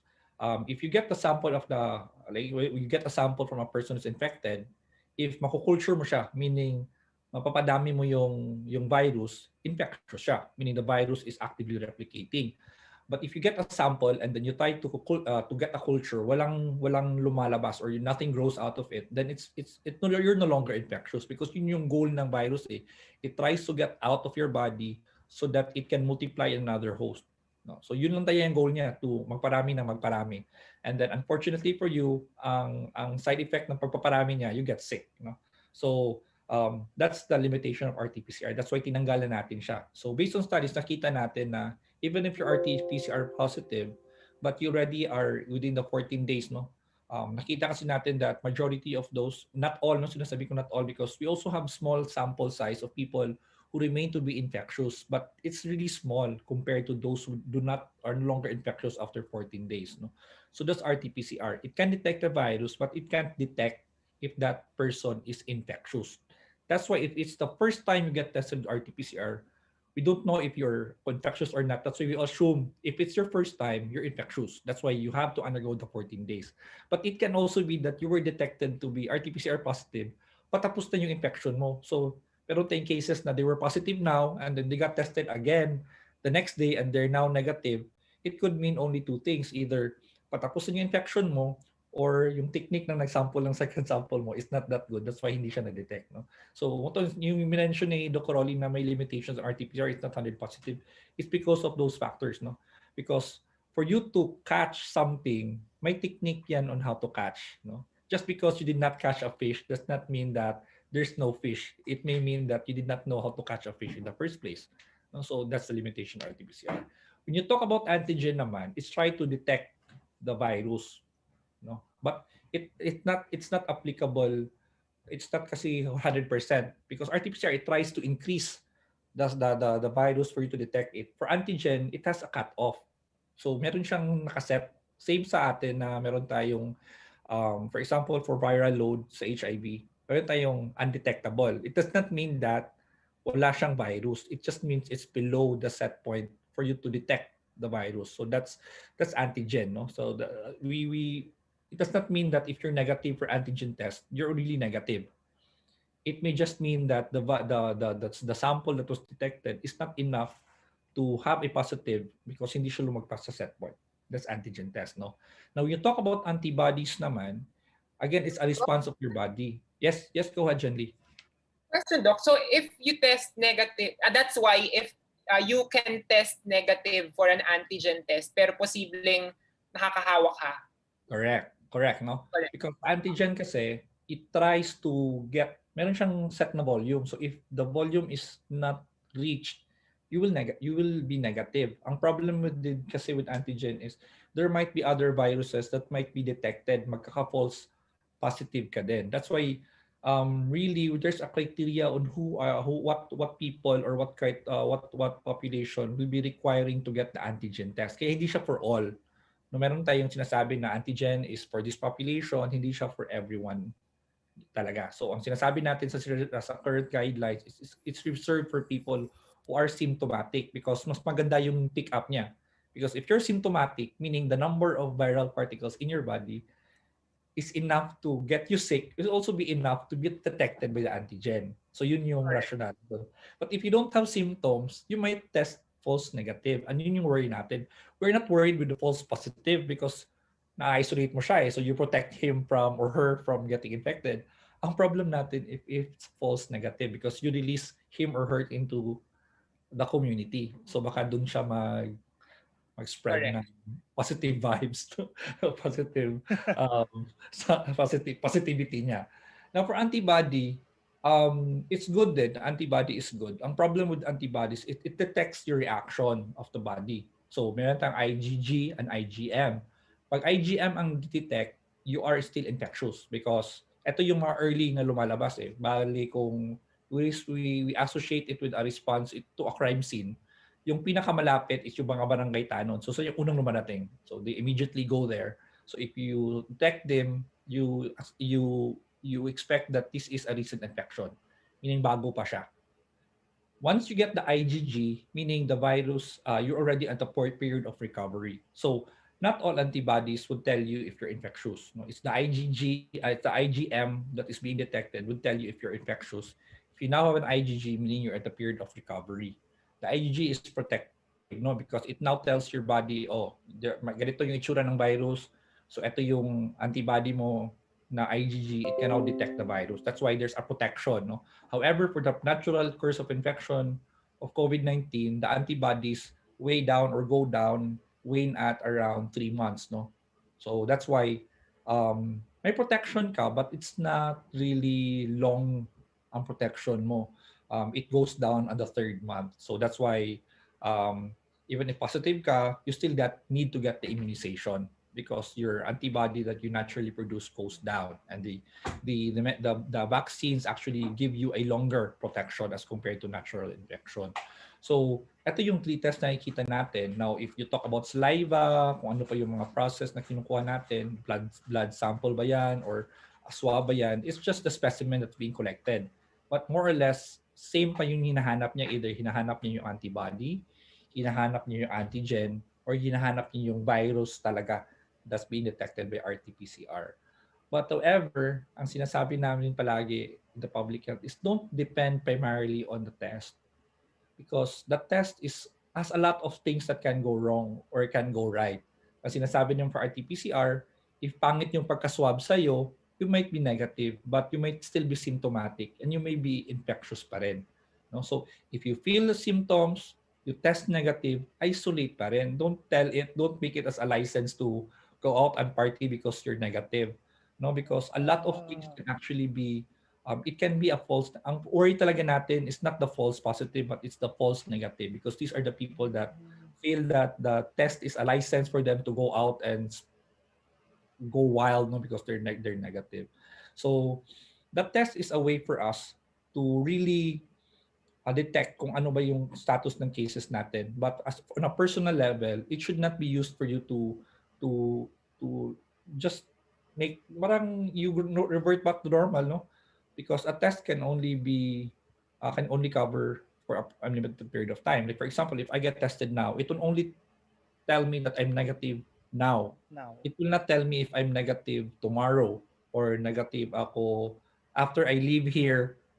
Magiging negative pa ba ako? Or after I leave the laboratory, I'm going still to be negative. That's why we still wear a mask, we wear our face shields, social isolate, or social distance because you never can tell how long ka magiging negative. Good thing with HIV is we know that there's a specific event for you to get HIV.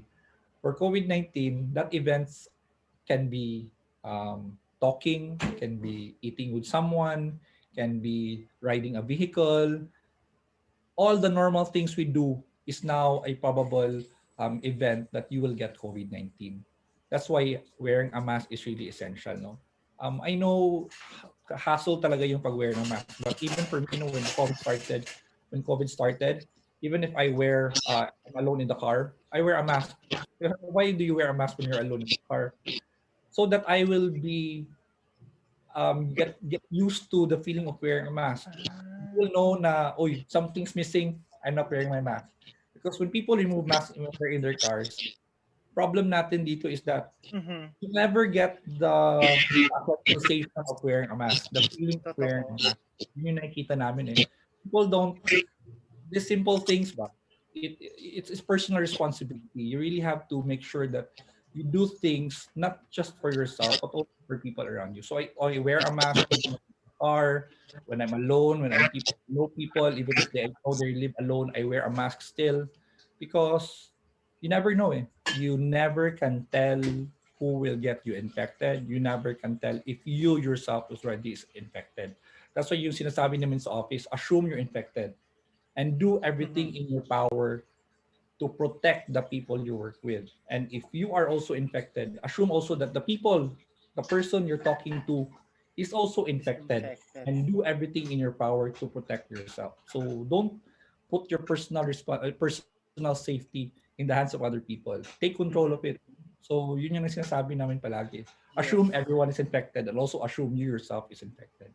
So these three tests, again, a test will only tell you the status of the time you get tested. It will not tell you if you are negative X number of days or X number of weeks. Mhm. Thank you, Pero Doc Van. So ate. what you shared is that as much as important yung testing, again there are limitations to them. So the best Mhm. way really is to take full responsibility for your health and for the health of the people around you by already assuming that you and the people around you are positive and behaving accordingly, having that assumption in mind. 'Di ba? Kasi it's so easy to get a negative test, but then again, like what you said, hindi natin alam kung hanggang kailan ang coverage ng negativity na yun, ng negative test na yun eh. So, better to just always be responsible for yourself and for your others. John Lee, may dadagdag lang ako doon. So, yung also there's also the best time to get tested. For example, yung RT-PCR, if you have no symptoms or exposed ka, the best time to test is around 5 to 7 days. No? So if you were exposed yesterday and you get tested today, hindi siya ma-detect doon. But you're still positive and still infectious. No? So, ganun siya. No? So, hindi porke nag-negative ka na, negative na ako, ipopost mo na sa Facebook. Pero actually, kahapon ka lang na-expose, nag-negative ka talaga dyan, ate. No? So, yun yung natin. So, and of course, lalo na yung mga antigen test. It will take a while, no? Antibody test. It will take a while, mga 3 weeks, no? If I'm not mistaken, 3 weeks pa bago mo the best use siya gamitin. So, ang dami kong nakikita ng mga events, no? Ang ginagamit yung antigen test, di ba, Doc Van? So, parang magwe-wedding, magpapa-party, gano'n. Ang gagamitin nila yung antigen test. It's a disaster, no? Maswerte sila, hindi sila natsyempohan, pero karamihan natsyempohan, no? Ang antigen test really good for those who are may symptoms or talagang na-expose sa COVID, nakikita yun doon. Pero for those who na walang symptoms, ang hirap niya ma-detect doon sa antigen, lalo sa correct timing ng pagte-test. No? Kaya naging disaster yung paggamit ng antibody test natin last time, di ba? Kung ginamit yun as a test para you can go back to work, no? May mga ganun yung ginawa natin nung mga unang panahon, kaya tinanggal na natin actually yun. So yun, the timing of testing is very crucial dun sa pagtetest na. Mhm. Doc Rolly and Doc Van, may phone-in question din po kasi since may pa-testing na, pero ito part kasi siya ng prevention. Nabanggit nga ni Doc Van, may pamask ka kahit sa kotse kasi ang tawag doon, di ba, desensitization. Hirap talaga ng mga words na assigned sa akin tonight. Desensitization. Para naaalala mo talaga na na kailangan natin mag-mask. Pero ang mahiwagang tanong, bakit hindi nababanggit yung pag-desensitize sa face shield? Ang tanong po talaga, essential po ba ang face shield? Thank you for that question. Really, actually, the face shield, where sa tinitingin ko sa mga pictures in other countries' response, people are not wearing face shield. The difference with the Philippines kasi, unlike other countries, is we're really densely populated. Yun yung sinasabi natin. Other countries can afford to have social distancing. They have big parks, they have spacious buses. But for us in the Philippines, space is a luxury for us. That's why the face shield is mandated because it adds another protection. The mask can protect you, especially cloth mask. Hindi siya ganun ka-fine eh. There's still malaki pa rin siya. It can still a viral particle can still come in. The face shield will definitely hindi na siya tagapapasok kasi plastic siya, non-porous siya eh. So it adds another layer of protection. So actually the face shield is mandated when you go in public, when you can't maintain social distancing, no? Like when you go and ride a bus, can you maintain the minimum number of feet, no? When you ride a bus, hindi pwede. When you ride MRT, hindi pwede. When you go shopping, hindi din siya pwede because people will naturally have a point of convergence when these are public spaces. That's why facials are required. Yeah, I do agree. Facials really are difficult to get used to. I wear eyeglasses and I also have to wear face shields. No, it gets a lot of time getting used to it. But once you understand the level of protection it gives you, you have to bear with the little inconveniences we have right now. No? That's why we call it a new normal. It's not normal before, but it's the part of our lives to protect you and the people around you. Also, if you're infected and you wear a mask that's cloth mask, you might sneeze. No, so if ever you have a face shield, even if you sneeze forcefully, makaka-capture pa rin siya ng face shield. So, yun yung sinasabi namin, the face shield, actually, if you look at the issuances before, kailangan siyang gamitin for areas where you can't maintain social distancing. No? That's the same principle for acrylics. No, when you go to restaurants, mayroong mga acrylic na mga partitions. Same thing. That's still basically a face shield, but a macro interpretation ng a face shield. So hindi ginagamit ng other countries because they don't have luxury sila. Yeah, they have luxury of space. But for us in the country, parang space talaga is a luxury. You go to the nearest condominium, parang you understand what we're talking about, no? Ay nako, totoo. Well, at least ngayon, di ba, Doc? Kasi that has been a mind-boggling question talaga. Kasi parang we get to compare. Bakit yung iba nagmamask tapos tayo hindi? Ay, nag-face shield tapos tayo hindi. Di ba? Yeah. So yun yung reasoning them for that. We can't really maintain social distancing because if you look at our streets, really cramped talaga siya eh. Totoo. So Pero, yun yung reason ng face shield. Now that we've covered the testing, the symptoms, I think we need to proceed to the most talked about facet. Talked about facet at 11 o'clock. Gusto niyo talaga yon. I am very proud of you. Huwag ka mag-alala. I'm very proud of me too. So ituloy mo yung facet na yan. Yes. Go. Kasi alam natin, isa sa mga ways talaga para matigil yung pandemya na to is development of herd immunity through vaccination, di ba? That's why nga may nagpapabakuna na tayo ngayon. Paano ba nagwo-work and tuwing kailan ba dapat nagpapabakuna? And kailangan natin medyo mag-debunk ng mga misconceptions nito kasi ang dami-dami talagang bakuna dyan. So we are also interested, Doc Rolly, Doc Van, kung ano ba yung differences ng AstraZeneca, Sinovac, meron pa nga Sputnik 5, Gamaleya, Moderna. Kasi alam ko marami kayong marami kayong kuda dito.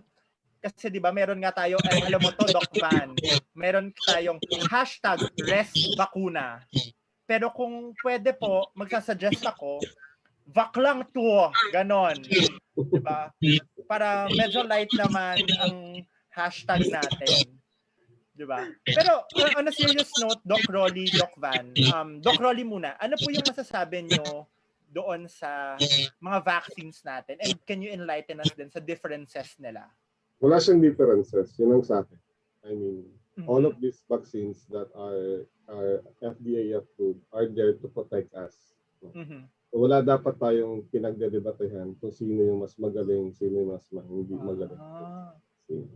So kaya tayo nagkaroon ng maraming hesitancy ngayon on doing receiving vaccination kasi yun nga tinitingnan natin yung mga difference ng mga vaccine na to. So wala actually siyang dapat differences, no? Dapat lahat ng inapprove ng FDA is there para mabigyan sa tayo ng level of protection dun sa virus na to. So lahat sila ay nasa phase 3 pa lang naman. So malalaman natin yan in the next few years kung ilang klase pang bakuna ang dapat natin matanggap. No, but right now, the best vaccine among those available ngayon ay yung available sa'yo. Available. Yeah, so wag ka nang gumaya sa nanay ko na Moderna yung gusto. Saan ko naman siya hanapan ng Moderna sa panahon mo. So, Pero Doc, diba? may follow-up question lang ako dyan. Kasi recently, very recent, kasi na-disrupt din ang pagbabakuna sa amin. Yung na-stress drillon ako dun sa sa pa-blood clot kineso ng AstraZeneca na parang 4 in a million. Diba? So ano yung take mo doon? Kasi marami din naging apprehensive po, diba? Apprehensive kasi nga, dahil bago yung bakuna, di ba? Alam naman natin na yung lahat ng bakuna na nilalabas before COVID-19, it takes around 10 years, no? 5 to 10 years bago siya talaga ibigay sa mas madaming tao. But this time, isang taon pa lang yung since ma-develop yung bakuna, and then ang dami na pinamimigay na sa halos lahat. Kasi nga, wini-weigh natin yung kung anong mas matimbang yung benepisyo ba o yung risk, no? So yan, may nabalita na nagkakaroon ng blood clot yung AstraZeneca, no, doon sa Europe, no. Basically sa Europe lang naman ata ang nag-report noon. Doon sa Pilipinas, very negligible yung mga ganung report, no. I'm not sure kung meron na nga parang sa wala pa ata, no. Tinigil lang ng FDA for a while ngayon kasi nga they want to study more kung ano yung report na yun na nangyayari. Kung meron na ba tayong na-experience na ganyan dito sa Pilipinas. So I think malaki yung na itutuloy din siya, no, yung pagbabakuna. Actually ako naka-receive ako ng AstraZeneca and then pagkagising ko kinabukasan para akong binugbog ng 10 barako. So yun yung pakiramdam ko. Then after 2 days wala na siya, no? Parang biglang nawala. And then yun, ganun yung mga nararamdaman natin, which is actually para ka lang nagpa-flu vaccine, di ba? Ganun din pagka-flu vaccine, para ka rin biniblame mo pa nga yung flu vaccine. Bakit ba ako nagpa-flu vaccine? Kasi lalo lang sumama yung pakiramdam ko after mo mabakunahan. Pero yun nga, because the vaccine is actually working. No? So yun. So it's really kaya I really don't discuss yung mga differences ng mga bakuna na to. Well, ang social ka pagka Pfizer ang nabigay sa'yo or Moderna, pero yun nga, it's still the same, no? It's the same banana. That is available to you will actually save your life. No? So yung isang parating sa mga kasama natin dito. Maraming salamat, Doc Rolly. Nawala yata si Doc Van, pero very enlightening yung statement mo. Wala silang pagkakaiba. Lahat sila effective. The best vaccine out there is the available vaccine. Ayan na pala si Doc Van. Hi, Doc Van. Baka lang, magbigay ka ng quick tips tungkol sa bakuna. Tawag doon, facts about the vaccine. Yeah, unfortunately, I got cut off. No. So for me, for the vaccines, I agree. The best vaccine is the one that currently are being offered. So if you have a good for you if you might be offered other vaccines, but again, a vaccine, even how effective it is, if it does not get into you, it does not go into your system. If nasa pictures lang yan or nasa press statement lang yan, Wala talaga siyang added benefit eh. So the only way it can protect you is for it to go into your system. So yung mga sinasabi natin efficacy, yung sinasabi natin na studies that are being done by the vaccines, it has to be placed in context, no? Like for example, for Pfizer, no, it's primarily done. The studies that were done for Pfizer were in the United States, and in a time that hindi ganun kadami yung cases nila in areas where the cases were not as much, no. For other vaccines, it may be done. Like for example, for Sinovac, it was done in Brazil, but the time period that Sinovac was being piloted in Brazil, it was also the time that the cases in Brazil were increasing or were really rising up. So we don't know if Pfizer would deploy the same period, same din ba yung effect na makukuha niya in terms of efficacy? Because efficacy is you test a certain amount of people with a vaccine and then let them live their life, and then after a specified amount of time, they come back to you. Now try to examine of how many of those who got vaccinated test positive compared to the same number of people in the same period of time. How many of them had COVID-19? So you compare those population. If you got vaccinated, like say there's were 100 people vaccinated and only 2 got positive for COVID-19, then you more or less have a 98% protection, no? Because only 2 tested positive. So yun yung sinasabi natin na unfair siya if you compare the same vaccine with the same standards, because meron siyang different time period na ginawa yung study, no. So it just tells us that the vaccines work. The vaccines works, but in terms of really has a different effect on certain vaccines. Really what we're telling is for people that may be who are exposed to it, get vaccinated. Let's remove any bias we might have on the manufacturer, the country of origin, and look at it objectively. And all of our experts agree, whatever political color they may have, they agree that the vaccines really won't work if you don't get it. Pfizer, we might want Pfizer because Pfizer really had good studies, but as I mentioned, iba yung time period where it was tested, no. It was one of the 4 runners of the vaccine race, no. So maaga early siya. So the cases, yung mga variants were still not in appearance, no, because the variants we detected in UK ang mga later part of the year na siya, but Pfizer was doing its studies on the early part of the year of 2020, no. So we don't know, no. So yun yung in-highlight natin na get vaccinated because vaccines only work if it goes into you.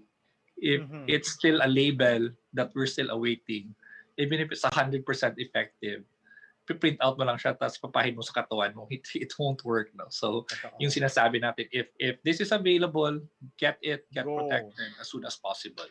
Yun yung vaccines natin. Thank you so much for that, Doc Van. So, ang dami-dami talaga natin natutunan sa bakuna. Pero ang pinaka-takeaway natin, hindi yun magiging effective hanggat hindi yun pumapasok sa'yo. Just like anything else, dapat ipasok mo yun sa'yo para maging effective. At kung anong available, i-get luck mo na.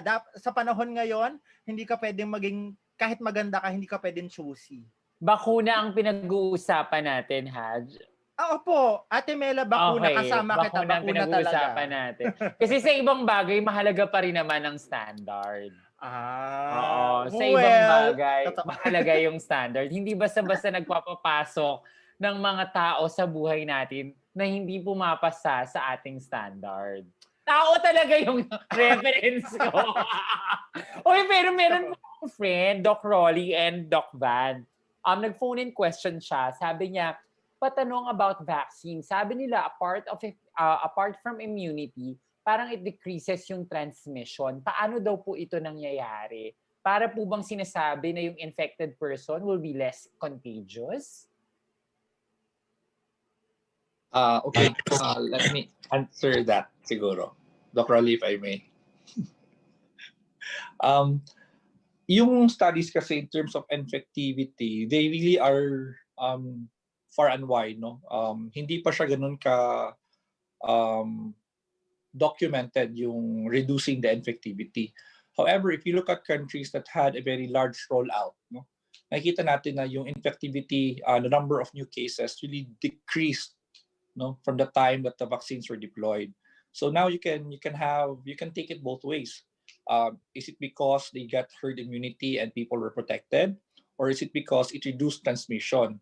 So mahirap siyang sabihin kung which came first. Is it the herd immunity lang, or because a person who got vaccinated, hindi na siya as infectious as those who didn't get the vaccine? Also, what we saw with vaccines is that they reduced the symptomatic persons, and the severity of symptoms was drastically reduced. No, all vaccines reduced mortality. Yun sinasabi natin, whatever vaccines it may be, all vaccines protect you from getting severe COVID. Now, in terms of infection, really the jury is still out on that, kung how effective is it in reducing. Ang sinasabi nga, what reduces infectivity kasi is the neutralizing antibodies. Now, different vaccines would have different effect on the neutralizing antibodies. So, what we're saying lang talaga for vaccines, we're not yet really sure in terms of how effective it is in reducing infectivity, or how long or at what point in time after getting the vaccine you will get it. But what we are seeing right now is that vaccines actually also protect our healthcare system, as what we're seeing now in Manila, no, and in NCR Plus. Yung problema natin is that a lot of people actually are severe COVID, and this adds up to our mortality rate. If we have COVID vaccination, even if you get COVID infected, you won't get severe COVID as what we're seeing right now in NCR Plus. It's protecting our healthcare workers and our healthcare system. No? So yun yung, and this also is the reason why we deployed the vaccine with our senior citizens and those with comorbids. No? Yung may mga sakit na currently infected na sila. So yun lang sinasabi natin, na the vaccines, hindi pa siya really proven in terms of how fast it will reduce infectivity. But definitely, all vaccines reduce severe COVID and therefore reduce mortality related to COVID infection. Yan. Grabe naman po pala talaga yan, Doc Van. Maraming salamat po. At in-enlighten mo ang aking pag-iisip tonight. So, saktong-sakto talaga ang pag-guest host ko dito sa show na to tonight. Ayan. So, salamat. Salamat sa comments ninyo, at huwag nyo rin kalimutan ang pag-like, again, and share ng Spaces MNL Facebook account at spaces.mnl. So, kahit papatapos na ang ating episode for tonight, syempre tuloy-tuloy tayo until the end. So, salamat Advocacy Smela, Advocacy Chad, at sa ating tatlong guests sa pagsagot ng ating mga katanungan ngayong gabi. At before we end, syempre, pasayahin at medyo gawin naman natin, ilighten naman natin ang mood kahit konti, no? So, nagbabalik ang ating pinakamasaya at favorite na segment, Fact or Fake. So, para sa ating guests, magsasabi po kami ng statements at sasagot lang kayo kung fact or fake ba ang statements na ito. So, yun, ano lang to? Fast talk lang. Fact or fake? Ready? Okay. Statement 1. Gamot sa COVID ang Lianhua Kingwen. Fact or fake? Doc Rolly. Ayaw ko sumagot. Siyempre. Or isama na rin po natin yung ivermectin. Isa pa yan. Gusto ko yung isa pa yan. Sabayan. From a medical perspective siguro, Doc Rolly, if you could provide an explanation there. In perspective, in a public health people. So, kasi kami, we follow yung what is guided by the regulating bodies ng Pilipinas. So, if it's not prescribed for COVID, hindi siya totoo para sa amin. So for example, yung lingua, no? It's really a herbal medicine, not really specific for COVID. It's used for a flu-like symptom. So it relieves you of your flu-like symptoms. So but it's not technically curing COVID. So, ganun din, lalo na yung ivermectin. No, hindi ka naman hayop, no? Bakit pati yung gano'n? So those are the things na, mahirap. No, it's not really, it's not a fact. Not yet. Thank you. Not yet as bad. Dr. Lee, how about you, Danvin? Fact or fake?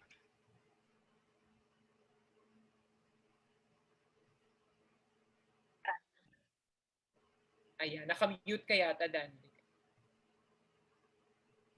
Current evidence says they're fake at hindi rin ako nakakuha ng dalawang gamot na yon. So, fake na lang. Thank you. Gumaling naman ako na wala yung dalawang gamot na yon. So, fake. Okay. So, yan, based from your personal experience then, fake. And Doc Van, fake. Fake. Yeah, current evidence does not support any of those two, no? So, they may reduce symptoms, but for cure talaga, our criteria for cure talaga is nawala yung viral particles from your system, so reducing you to returning you back to your pre-illness, pre-infection state. Now, for ivermectin, studies have already been in terms of how effective it is in reducing, improving symptoms for COVID-19. So, if ever we have experimental medicine, kasi we compare it to people who do not get the medicine para ma-compare mo siya kung effective ba siya. And based on the study, wala talaga siya nakuhang added benefit, no? Even if you get ivermectin or you don't get ivermectin, more or less same pa rin yung nangyayari sa mga tao nito if they compare it to those who did not get it. So wala siyang added benefit. So for me, it's a fake. And based on evidence, so far it's a fake. Ayan. So may consensus po tayo, fake po, galing sa ating tatlong guests. Thank you. Ayan. Go advocacy, Mel. Yes, we are just really grateful that we were able to share this space with you because somehow we felt assured that through your expertise, we can now deal with the pandemic in a state in which we will be more present. More importantly, mahalaga talaga na dapat pinagsusumikapan nating umalam at magtanong sa mga eksperto because experts know.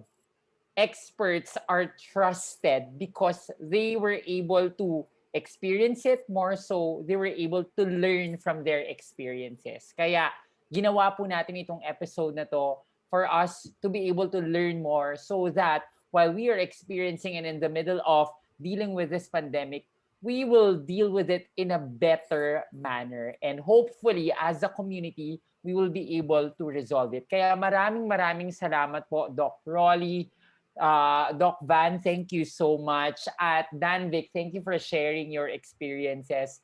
We value your presence today. At sa lahat ng mga nanonood, sana meron tayong maraming pulot para sa araw na ito. Advocacy Janly? Ayan. So maraming salamat again to our three guests. But before we end, syempre marami tayong tinalakay at karamihan sa mga ito ay medyo nakakatakot, hindi ba? Gusto lamang naming humingi ng mensahe, messages of hope from you three before we end. Siguro para bigyan pag-asa rin naman ng ating mga manonood at mga kababayan sa gitna ng pandemyang ito. Danvic? Ayan. Alam naman natin lahat tayo ay naapektuhan ng pandemic na ito. Meron ka mang COVID or wala. Kung ikaw man ay, syempre kapag wala kang COVID, struggle natin ngayon, ang new normal natin is to protect ourselves. Kung ikaw man ay may COVID, syempre ang struggle natin ngayon is kailangan natin gumaling para mabalik tayo doon sa ating new normal din na gusto natin maranasan. Ako personally, ayokong maranasan yung new normal. Ang gusto ko mag-back to normal tayo. Pero medyo matagal pa yata na makakarating tayo doon kasi right now, everything is full of uncertainty. Hindi natin alam kung paano natin to haharapin. Pero I think siguro magsama-sama lang tayo na harapin ito na pupunuin natin ang ating sarili hindi lamang ng impormasyon kundi respeto at pag-alaga sa isa't isa. Matatapos din ito at mahaharap din natin ang back to normal sometime. Ayun lamang. Salamat, Danvic. How about you, Dr. Yung natutunan natin last year sa COVID ay probably hindi pa enough. Kaya natin na-experience yung nangyayari ngayon. So by this time sana ay matuto na tayo lahat. No? So that we can really move forward. So it's getting personal. Hindi pa tapos ito. Marami pa tayong makikita dun sa mga Facebook posts na katulad na nakikita niyo na block yung kanilang profile picture. Pero this has to end. No? Every pandemic will end. No? So yun lang sa ating lahat. So it's like kung hindi ka pa matuto, isa ng kawalan, ikaw na yung pinakawalang kwentang tao sa buong mundo. So sa experience na nararamdaman natin ngayon. So kaya yun, it will make us better Filipinos, and it make us better people na as a country, no? Pag na-experience natin lahat at na-overcome natin ito lahat. So yun lang. Maraming salamat sa pag-imbita uli at I'm happy that we're able to discuss this with you and magagaling na ating mga kasama dito. So, good evening, everyone. Good evening at salamat, Doc. And of course, Doc Van.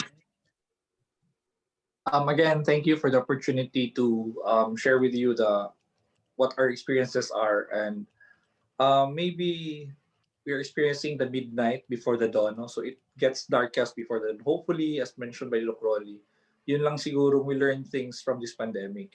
If we don't learn anything, we expect this to be a longer midnight towards the dawn. But yun nga, the problem with Filipinos is it's easy for us to forget if things get better. So sana naman this time around, the learning stays longer and people realize that you don't put your safety in other people's head. You take hold of your safety so that you protect yourself, you protect your family, and you protect your community, and we heal as one faster, sooner rather than later. And hopefully, every one of us will survive this pandemic. Yun lang siguro. Thank you and good evening. And thank you also, Doc Van, Doc Rolly, and Danvik for spending tonight with us and sharing your knowledge and experiences with dealing with the COVID-19 pandemic. So ang episode natin tonight ay tumatalakay sa napapanahon at agarang pagresponde sa isang malaking public health crisis para mailigtas ang buhay ng nakararami. Siguro kung may napulot ako ngayong gabi ang kahalagahan ng pag-cooperate sa isa't isa, 'di ba? We heal as one. Kailangan magtulungan tayo. At sabi nga ni Doc Rolly, every pandemic has an end. So lagi nating tanawin yung dulo na matatapos din ito. At mag-focus tayo sa mga responsibilidad natin to be healthy, not just for ourselves, but for the people around us. Nais nating ipaalam na meron tayong magagawa at kaya natin itong lampasan kung tayo'y sama-sama sa isang tama at tinitimon na tamang direksyon. Ako po muli si John Lee at let there be healing for all. Let there be healing with you, Saint John Lee of Marikina, and let there be healing with you, Chal Maling of Quezon City. Yeah. Napakaganda ng diskusyon natin ngayong gabi, and I'm very happy that we have ended it with words of hope coming from our guests. Kasi ang tanong ng bayan, babalik pa ba tayo dun sa pre-pandemic selves natin? Will we ever experience that normal life again? And they've given us hope. There is always light at the end of the tunnel. Ako, hindi na tayo babalik dun sa pre-pandemic selves natin. Bagkus, sana pagkatapos ng pandemyang ito, ay tumungo tayo sa isang mas maalam, sa isang kondisyon at estado na pinapahalagahan natin yung malasakit. If there's one thing that I've learned from tonight, it's really caring. Caring for ourselves and caring for others. This is all about taking good care, not just of the people around us, but the community that we are in. Kasi nga, ito ay isang pandemya. Lahat tayo ay apektado at yung effect na dala-dala nito, hindi lang siya tumatagos sa mismong katawan. Tumatagos ito sa puso, tumatagos ito sa isip, tumatagos ito sa kaluluwa.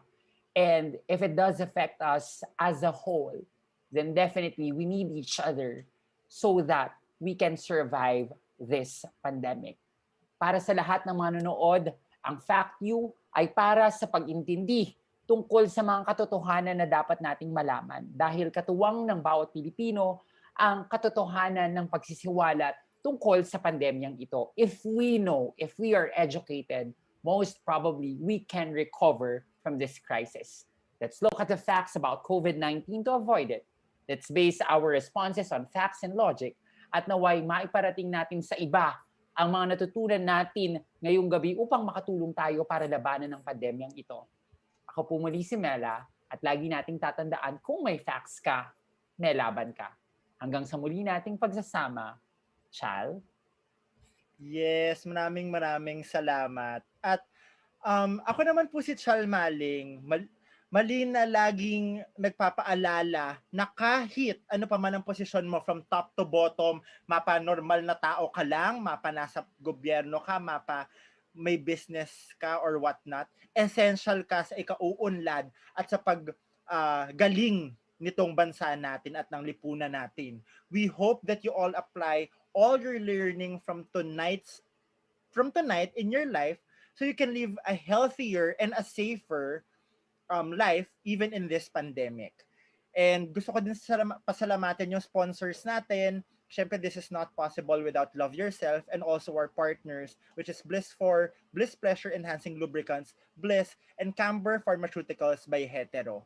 And of course, Fact You, hindi ito mabubuo without our viewers na nagstay sa atin up until almost 11:30 ng gabi. So maraming salamat po sa pagsuporta. And I hope to see you all again. And thank you, Fact You, for the opportunity to host. And Ate Peachy, magpagaling ka. Okay?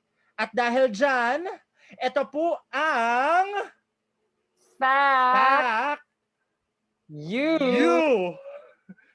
Season Good night, 2, Season everyone. Good night!